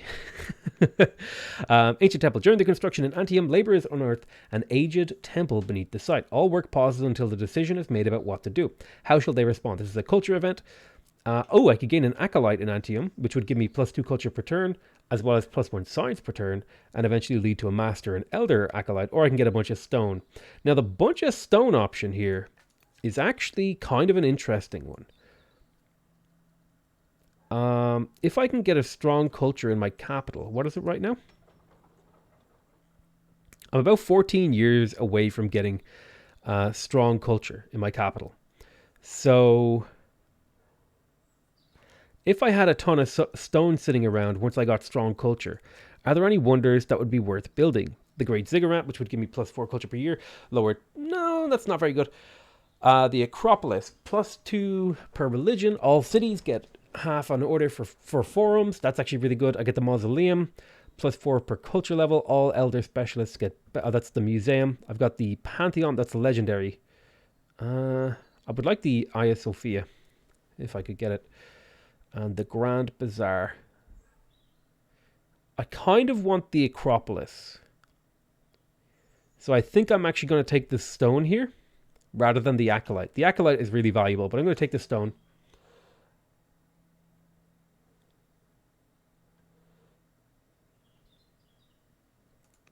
Okay, worker. Worker. We're going to connect up this city now. Start to see how my cities are connecting up with the roads and the rivers. I don't know if I'm gonna bother connecting up to here, but I think this is a good enough connection. I want to get connections up, basically to get roads out to here, to be able to hit Akkad with my army really hard and fast, so that I can get to Greece. So I'll probably be following my army with some builders. I probably want to start the war in like 16-ish turns, so I need to start thinking about it. Getting things like macemen and spearmen. I like spearmen though over macemen. You're the wrong kind of unit for this city. So you can actually start moving. Not in the not too distant future. For now, I'll upgrade you to a spearman. Scouts are done. I've got a militia here. I've got a Hestatus. I'd like to get that Hestatus down to the south. I'll wait for now. Slinger. I want to get archers too if I can. Alright, Beneventum and Iridium need orders. So I super want to get these stone specialists online because they're worth so much. So this is going to be a priority. Whatever this city does, it's going to be getting these things online first. And Beneventum. It might be a good idea to get the treasury in here. No, let's get another worker. Definitely just have a lack of workers in my empire right now. Warrior, spearman. Let's get you moving down this way towards Babylon. We'll end the turn.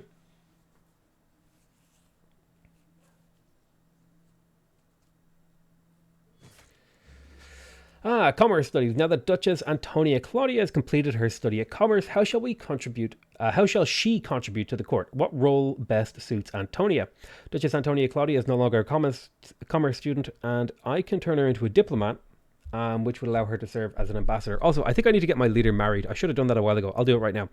I'm going to make her be a schemer so that I can turn her into a spy master if needs be.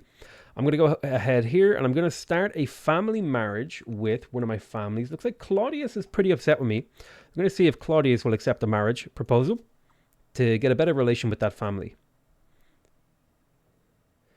And I'll settle right here. This will be a Claudius city, I think. And we'll get to work on some workers. Probably going to be a lot of rural improvements up here.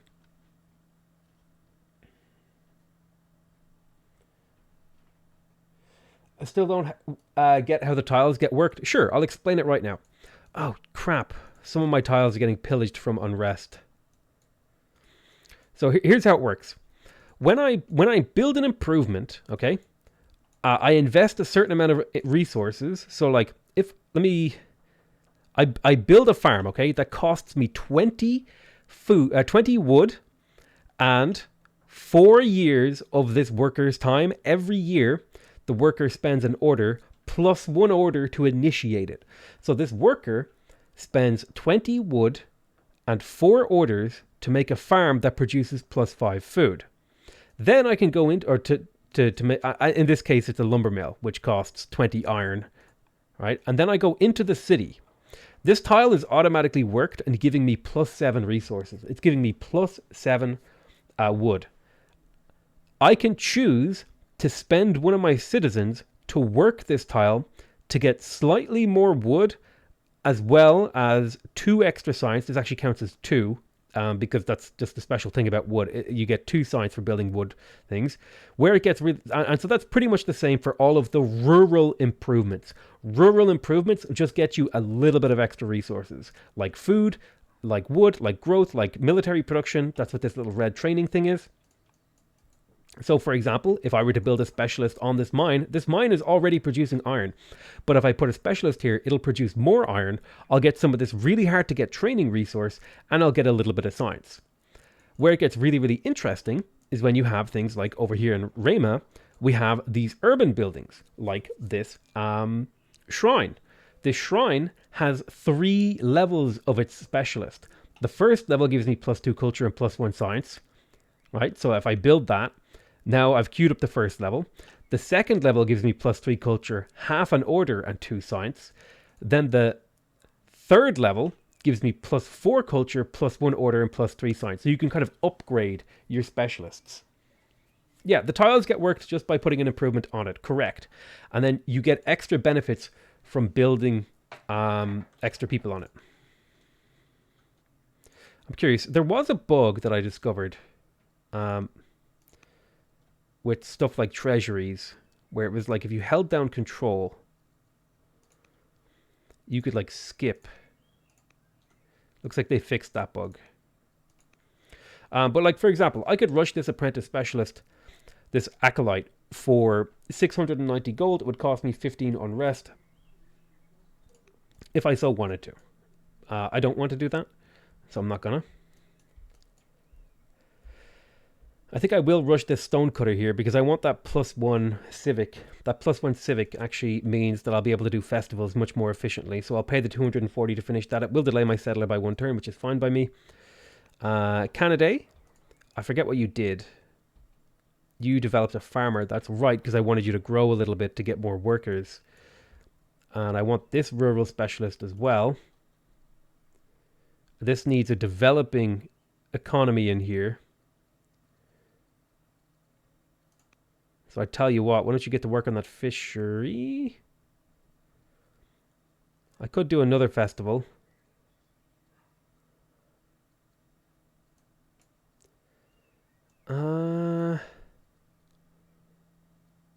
Let's work on that. That'll let me grow more. And if I can grow this city more, I can work more of its tiles. Because I'll just have more citizens. Worker here. Time to build a road. Road there. Add road. Perfect. Spearman is heading down south. I'll just give him a little nudge to there. I've got another worker popping out. Good shit.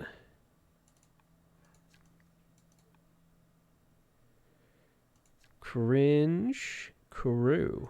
How close are we? We've got week 1. I have a garrison over here. I want that salt improved.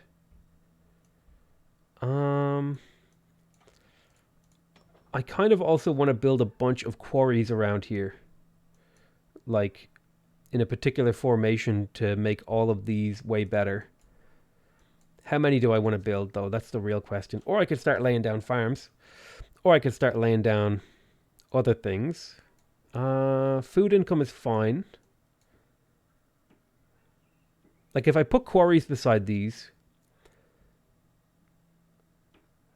I'll get a. This quarry will get a 10% boost, which means more civics and marble. Let's see. I'm definitely going to put them on the outskirts, though. Not there. Oops. Right here. Pop a quarry. Cringe crew. I don't know. I just said it. It was like I thought of a meme, and I said cringe crew because it was like it was a cringe meme. I'll have to try and find it later. It was a pretty damn good meme, let me just say. And it's like, it popped into my head in the middle of my train of thought, so I just said it out loud. Just said cringe crew. What the okay, Spearman is heading down south. Yeah. Getting my army down now into position to start looking at Babylon in the next 15 turns. I've got 2 orders left. Did I attack over here? You can clear. You can heal. Next turn.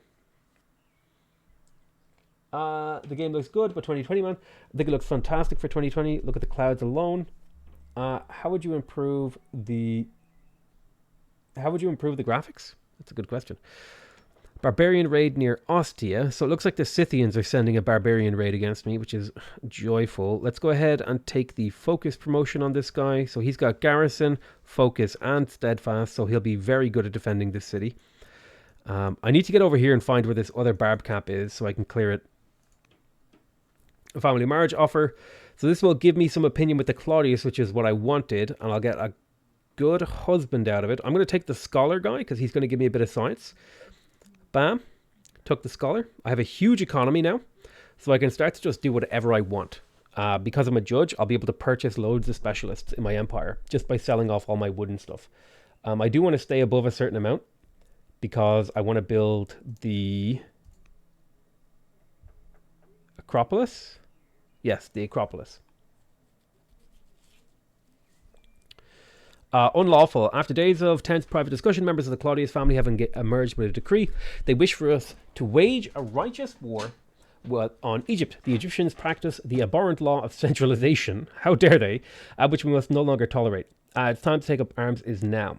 So I can go to war with Egypt and hurt my opinion with them, or hurt my opinion with the Claudius family for 40 years. God damn it, Claudius. Why do you have to do this to me? My relationship with them is just going to get worse over time if I don't do anything of them. And I don't want to go to war with Egypt right now because they're actually pleased with me. So the Claudius family can just be upset slightly. All right, I've got a ton of workers and nothing to be doing. I could build granaries. I don't really think there's much of a value in granaries so far, but I will lay down a few extra farms. I actually want growth in this city primarily. So we'll do nets. Isn't Egypt building the Acropolis? If they were already building the Acropolis, I wouldn't have the option to build it, I believe. Let's put someone in charge of this warrior. I'm going to put Duchess Consort Demicitum. There you are. You're in charge of that warrior. I'd love to have archers by now, but I just don't have it. I'm going to take Herbalist because healing faster is cool in my books. Go ahead and make a road there. You make a road there. Now we've linked up all these cities. And we'll be able to move troops from the north down to the south and even out to the east much faster. So my empire is linked by road now. That makes me pretty happy. I'm going to have you just step back here onto the capital. I've got 10 orders. This has status. Can he do something out here? Oh, I should have healed him first. Hold on. I need to put a general on him and stuff. But I'll get these guys moving out next turn. I'll probably upgrade this guy to a spearman and then move him out. Let's see, who else? I got a spearman. Let's just have you hang out here. Pass for a turn. Another spearman. Got the orders to spend. Slinger. Slinger. Warrior. Upgrade to spearman. Add general. I don't want to add generals to slingers if I can help it. I've got a ton of militia. We have a look at these militia. So this militia probably should go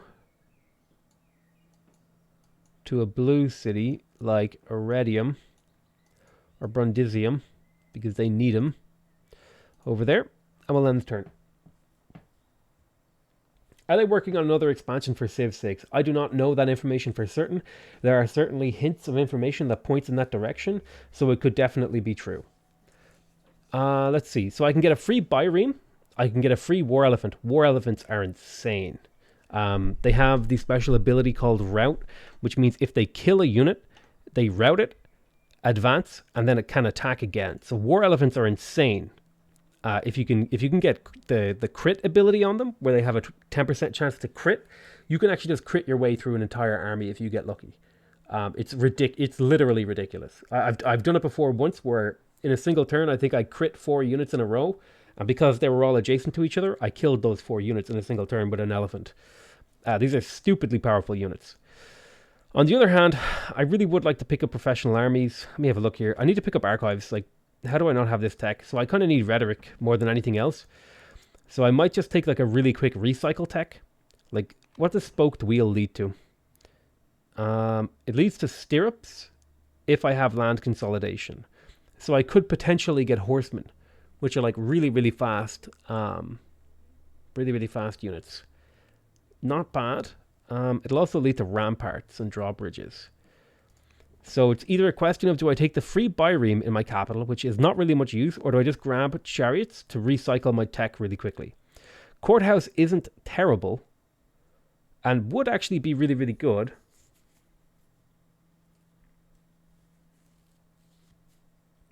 I think I'm going to take the free elephant. Exotic pets. I'm going to be a pet monkey owner. A delegation from a distant kingdom has arrived at court. As a mark of respect, they offer us a choice of exotic creatures to add to our royal menagerie. Which animal would we choose? I think we will choose the pet monkey. Let's see. All right, ton of workers. We're doing a little bit of work in the capital. Let's get that quarry right there. I have one barracks in this city. I'm going to go ahead and get another barracks because I want to give the city as much training power as possible. And eventually we'll also want to get apprentice officers here and stuff like that. Alrighty. Let's see. I have a worker here. And you were going to be improving this city.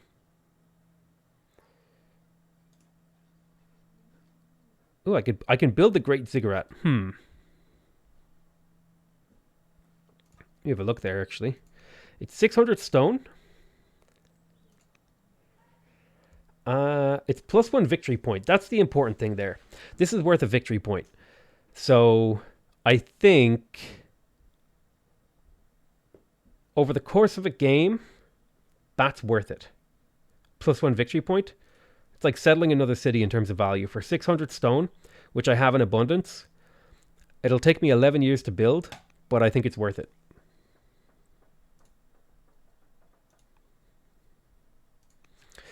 So by the way, the wonder, like once you start the wonder, no one else can start it. You can, without any risk, just rush towards the settler with the fog, then undo.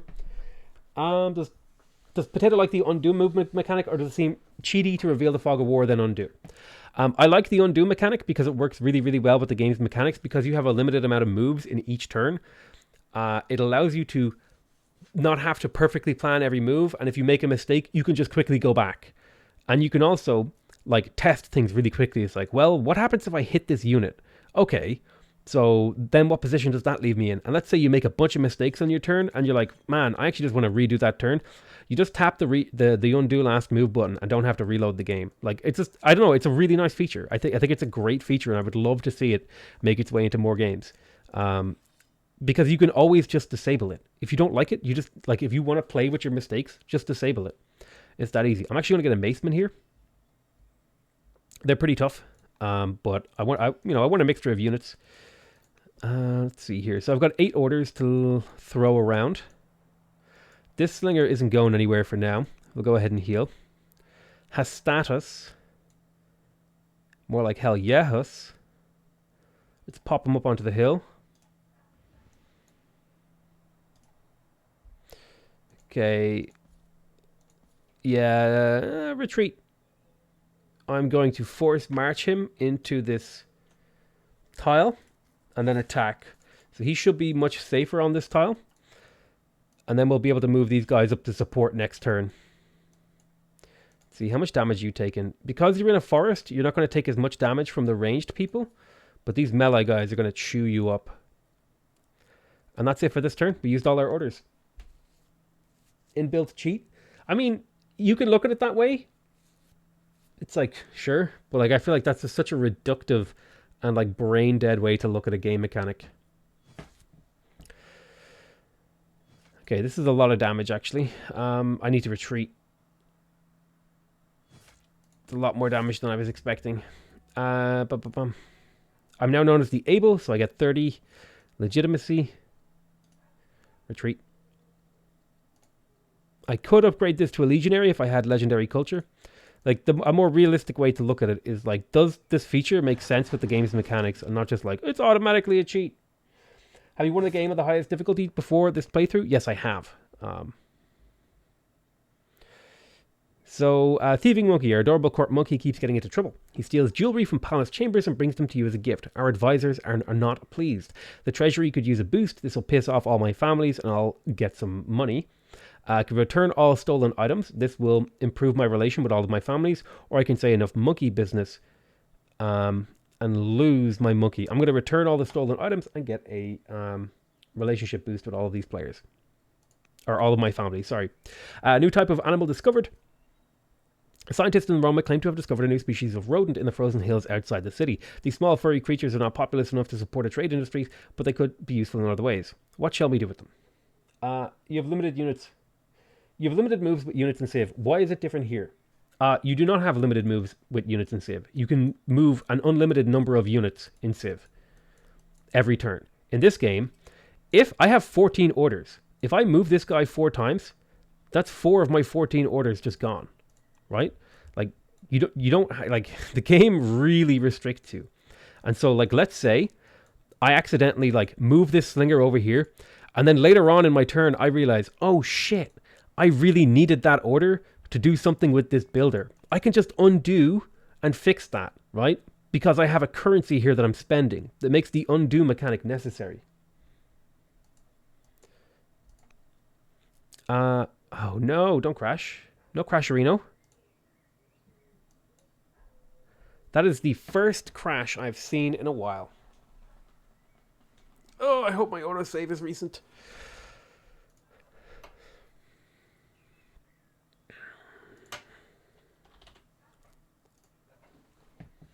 Seems like most of the chat took a crappy pill, decided the game is bad. No, I think everyone who's watching really likes the game. It's just like every now and again someone wanders in and has like some brainlet take.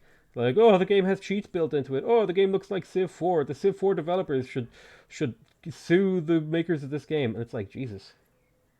I'm definitely buying this game, not hating on it.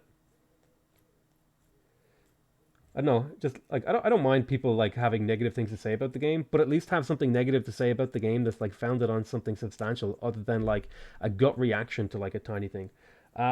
What would you like with your ripperoni pizza?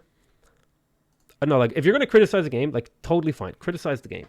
But like if I can counter your criticism in 2 sentences, then your criticism sucks.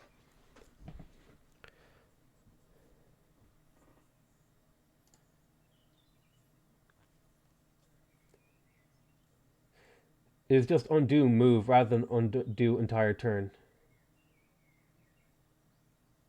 Yeah, exactly. Like, if people think this game is like Civ, then they just... It's like, it's literally like, it's the easiest thing that you could say to make me think you're an idiot.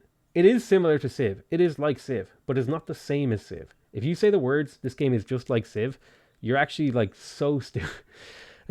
You're painfully dumb, is what I would say. Painfully dumb. Can we get some footage here? Hold on. I need to be careful. I don't have any naughty things on my screen as I try to get the Epic Games Store to relaunch. Hold on.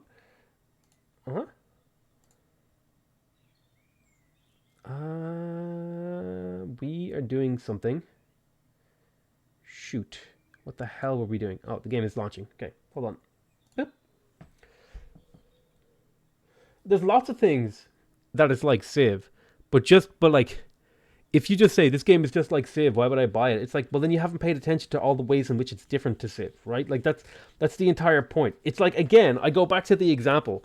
It's like someone who played Doom seeing someone play Quake and being like, why would I buy this game? It's just like Doom. It's like, yeah, because they're a similar sort of game, but you have to like take a moment to appreciate the differences between them and see if those differences are enough for you to warrant wanting to buy the game. Whew. Shoot. I hope this is my most recent autosave. Oh, God.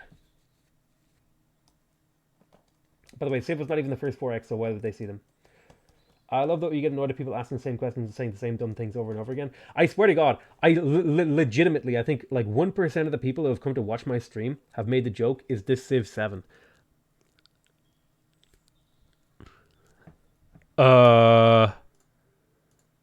Sir? Excuse me, sir. What happened to the UI? Is this even playable? Oh, it's back to normal. I just have to click on a thing. Oh, okay. Wait, why is Ramus alive? This is definitely not the save.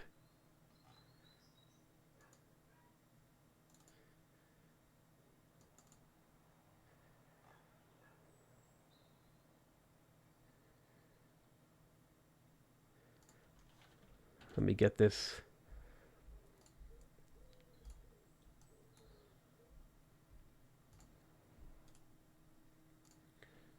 Hold on. Where's my most recent save?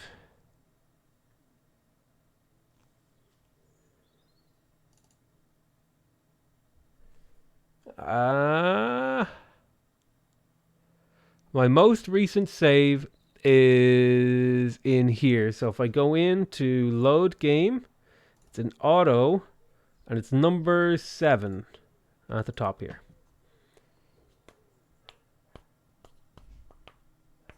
You're loading autosave 4. Okay, stop talking. The game puts the most recent autosave at the top of the list. It was just in the wrong folder.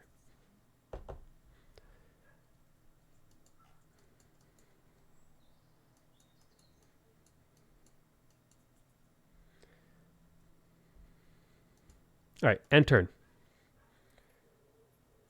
Yeah, no, this shot was right. This shot was right. I was in the wrong folder.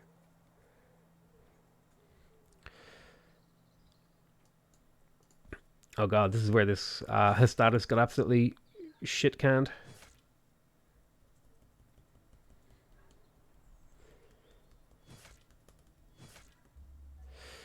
Okay, I'm now known as the Able. Run away to this city. I'm going to try to play through this turn pretty quick because I think we already did it. Thieving Monkey. I'm going to please the families. Let's see. New species, small furry creatures. I can get science, I can get legitimacy, or I can get money. I like the science. That'll get me the free war elephant this turn. I could send this up to the north to help deal with this stuff, so we will do that. Choose research. I do think that the default is top, but I think I saw a 9 at the bottom under the 0. Okay. Again, the game literally... Why do people just not trust me when I say things? Okay, display capture. Here is the proper save folder. Notice how 9 is at the bottom? Do you know why 9 is at the bottom of this list? Because I have it organized by the date modified, okay? If I just organize it by normal, you can see the date, the order is from 0 to 9. If I organize it by date modified, it goes 7, 6, 5, 4, 3, 2, 1, because it cycles through these saves over and over, right? So if I go in here to my goddamn autosave folder, you'll see 7, 6, 5, 4, 3, 2, 1, 0, 9, 8. That's the exact same order when you organize this folder, which is my save folder, by goddamn date modified, which i.e. is when the autosave was taken. Okay, please stop. I have explained it. It's actually infuriating. Okay, I'm going to force march this elephant to get that kill. Then we're going to start moving out here.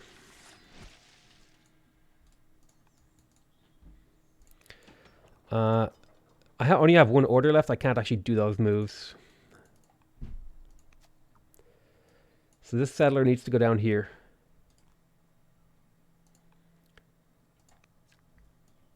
I'm not turbo mad. I'm just mildly miffed that I've had to explain myself 3 times. And people are still telling me I'm wrong. Okay. Lumber mill. What is our next worker? Okay, so this worker, I want to get a garrison. What the hell did I build here? Was this a road? I'm out of order, so I guess I just don't do anything this turn, realistically. Does this game have steering wheel support?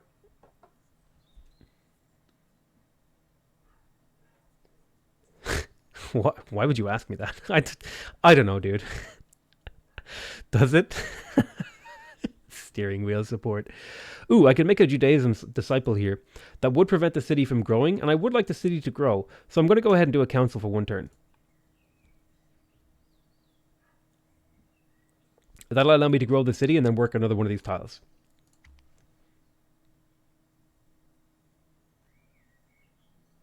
I just bought the game and used your tag. Thanks, Potato. Can't wait to play it. Thank you so much, Willem Grayling. I appreciate it, dude. Numidians are approaching me for a truce. I'm going to deny that. I want the experience. That'll get me another level up. I got the Wrath of the Fabii. The Fabii family cannot contain its rage. They're a little bit unhappy. They want to declare war on Greece. No. You cannot declare war on Greece. Not yet, anyway. I've got another 11 turns to prepare, I think. Enchanting conversation during a royal feast. You share an enchanting conversation with one of your minor courtiers. The wine flows freely, and the two you talk late into the night. As the revels close, your companion lingers on as the rest of the guests depart. So I can cheat on my husband. Let me have a look. What are his stats? The husband has bad stats. Let's cheat on our husband. Brilliant achievers. More low-born achievers have captured the attention of the court. When the game releases on the 5th as early access, how much of the game will be finished? I do not know. I do not have an answer for that question. I'm sorry. So we can get a great soldier or a great merchant. I think we already have a great merchant, so I would like to get a great soldier here. And then I have Appius Claudius the soldier.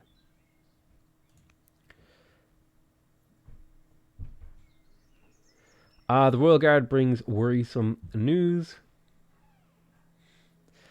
If your husband has bad stats, cheat on him. That's true, okay? If he rolled low on charisma, just cheat on him. The Royal Guard brings worrisome news. Servilium. This dead person has been found murdered. Cool. Our spies suspect Duchess Antonia Claudia may be responsible. So my third in line. I think my third in line was murdered by my new third in line, so that she can get to the throne because she's a schemer. I regret making her a schemer. We must end these plots now. I have a settler down here. Let's go ahead and plonk you down. Let's make a Valerius city. Now the problem is when I plant this city down, the Fabius family are going to get a bit upset with me.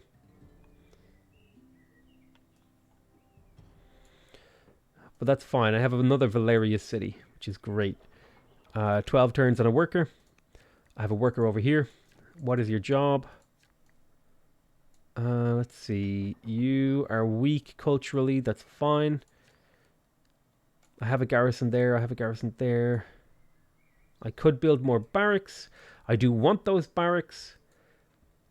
Let's get started on the barracks. No, you know what I'm going to do? I'm going to build another shrine in the capital.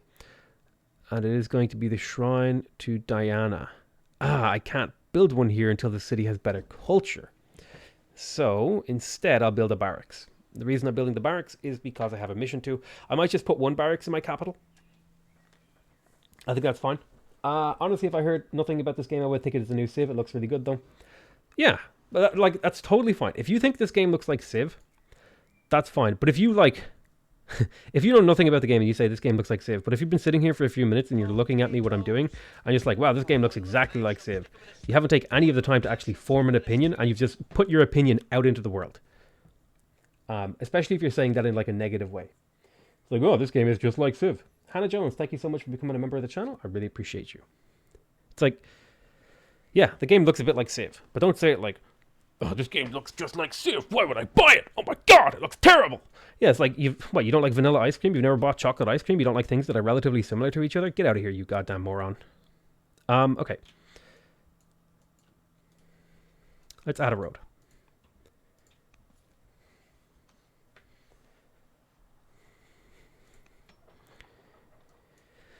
Right. Take it easy, Potato. You need some whiskey? I'm fine. Right. So I do want more civics in here. I need to get rid of the discontent, which means I need more civics, which means maybe more culture will be pretty good too. Also, game is super cheap for a gorgeous game like this. Was expecting it to be like No Man's Sky, ripping you off.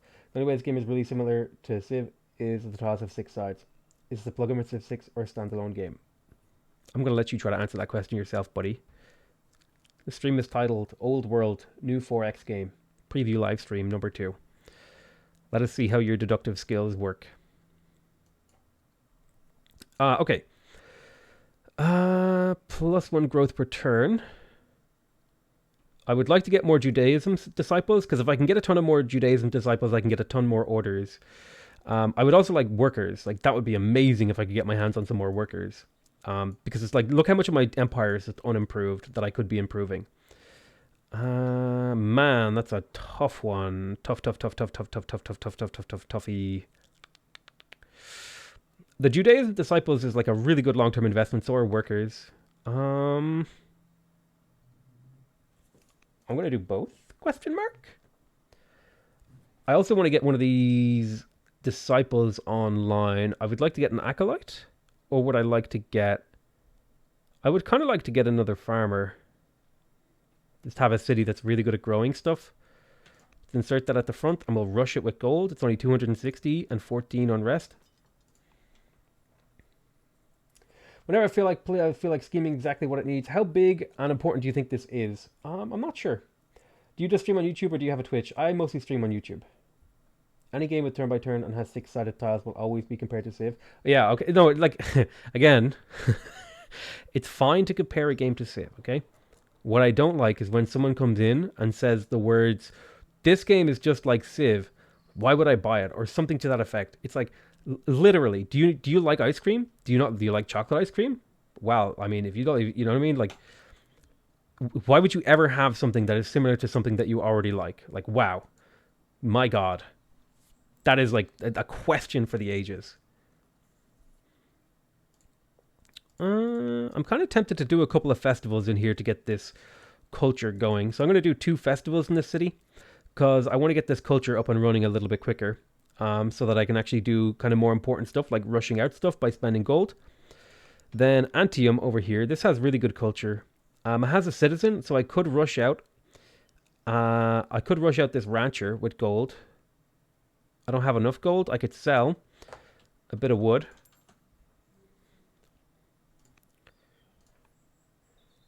Okay, real talk, Potato. Your cities are seriously unhappy. I think you will get rebellions pretty soon. It's fine. No, it's fine. They're really unhappy, but like I can deal with it. I'm like, so what I'm doing is I'm basically riding to the edge of unhappiness. Like my families are starting to get really miserable. That's when I need to start thinking about dealing with that problem. Now that my families are becoming a problem, it's becoming a real problem. But my economy is now strong enough to where I'll be able to solve that problem. So it's like, yes, it's a problem. I agree, but it is a problem that I can solve. Let's heal you. I'm going to promote this elephant with fierce. That was a mistake actually, because I'm not going to be going against that. Let's take focus because a critting elephant is pretty terrifying. Let's heal you. And you have a general. Okay. So we'll get moving on this Numidian camp here soon. I think I'm going to bring this guy along. Take combat bonus.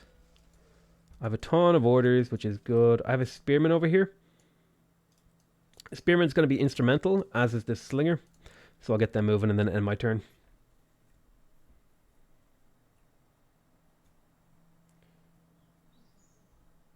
€33 on the Epic Store, quite expensive. I think €33 is like a pretty decent price for like a full-size video game these days. Considering you have to spend like 60-ish on some, and then like even then, games say, oh, we're €60. But then you have to buy like DLC, you have to buy like pre-order packs, you have to buy special editions, you have to buy like so much extra crap on top. Like €30 for a 4X game that you might get like 100 to 1,000 hours out of. That's a really good deal if you know that you like the game. Like I bought Civ for 60 and I got so much value out of that game compared to any other game that I bought. The only other game that I got better value was Dota 2 because I put like 3,000 hours into that or something for free. Although I did spend money in that game. So this is my leader. I could get +1 courage here. I'm going to take the courage. Let me see. Yeah, I'm going to take the courage. A little bit of courage is fine. I don't think scenarios in Civ 6 are particularly good or distinct. Playing a game like this can feel more fun than playing in certain time periods. Will there be a true start location map around the Mediterranean, Western Asia? I do not know that much stuff about the game, in all honesty. Certain things like that aren't in the game, I might just not know. Let's see. So I really want Forum, and I really want Ramparts, and I really want Citizenship. I'm going to grab Forum because it's a one-turn tech. Okay. So Beneventum wants a new leader. Let's have a look here. I don't want to put the soldier in charge of here because he'll no longer tutor the royal family. I'm going to put maybe Clodia the Younger.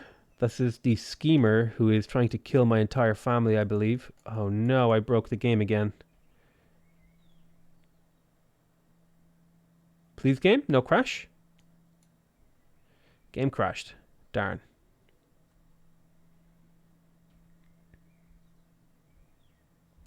$1 for 1 hour of gameplay is pretty damn cheap compared to literally any other activity except for walking out your door. This game makes up its price pretty cheaply. I don't think it's necessarily how much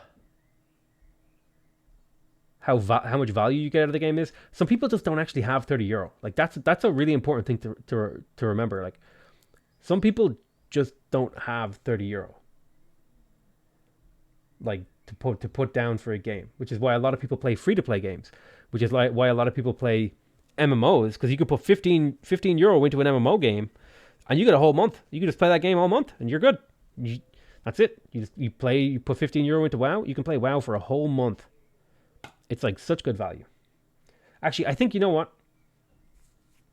The second crash has kind of taken the wind out of my sails, so I'm going to call that the end of the stream. Can you assign the schemer to an army and suicided against Barbs to get rid of her? I think technically you can. But yeah, I'm gonna just like load the game up, save it, and then and call it a day.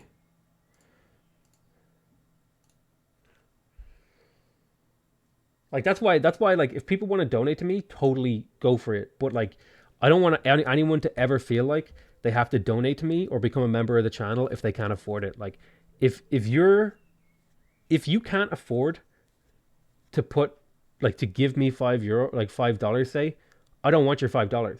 Like keep that for yourself. That's for you. You like you got other things.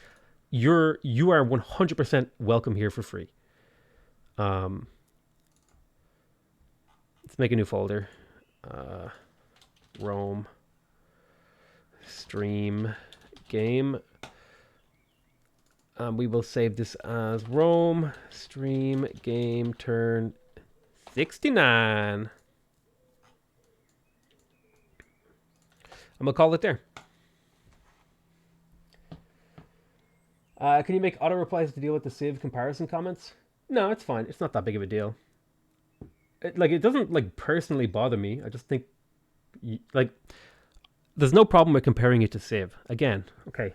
The problem is when someone comes into the chat and literally the first thing that they say is after watching the stream for about 2 minutes is like, this game is exactly the same as Civ 4 or this game is exactly the same as Civ 5. And it's like my knowledge of the game tells me that everything about what they've just said is wrong to such a massive level that I can only think that that person is an idiot.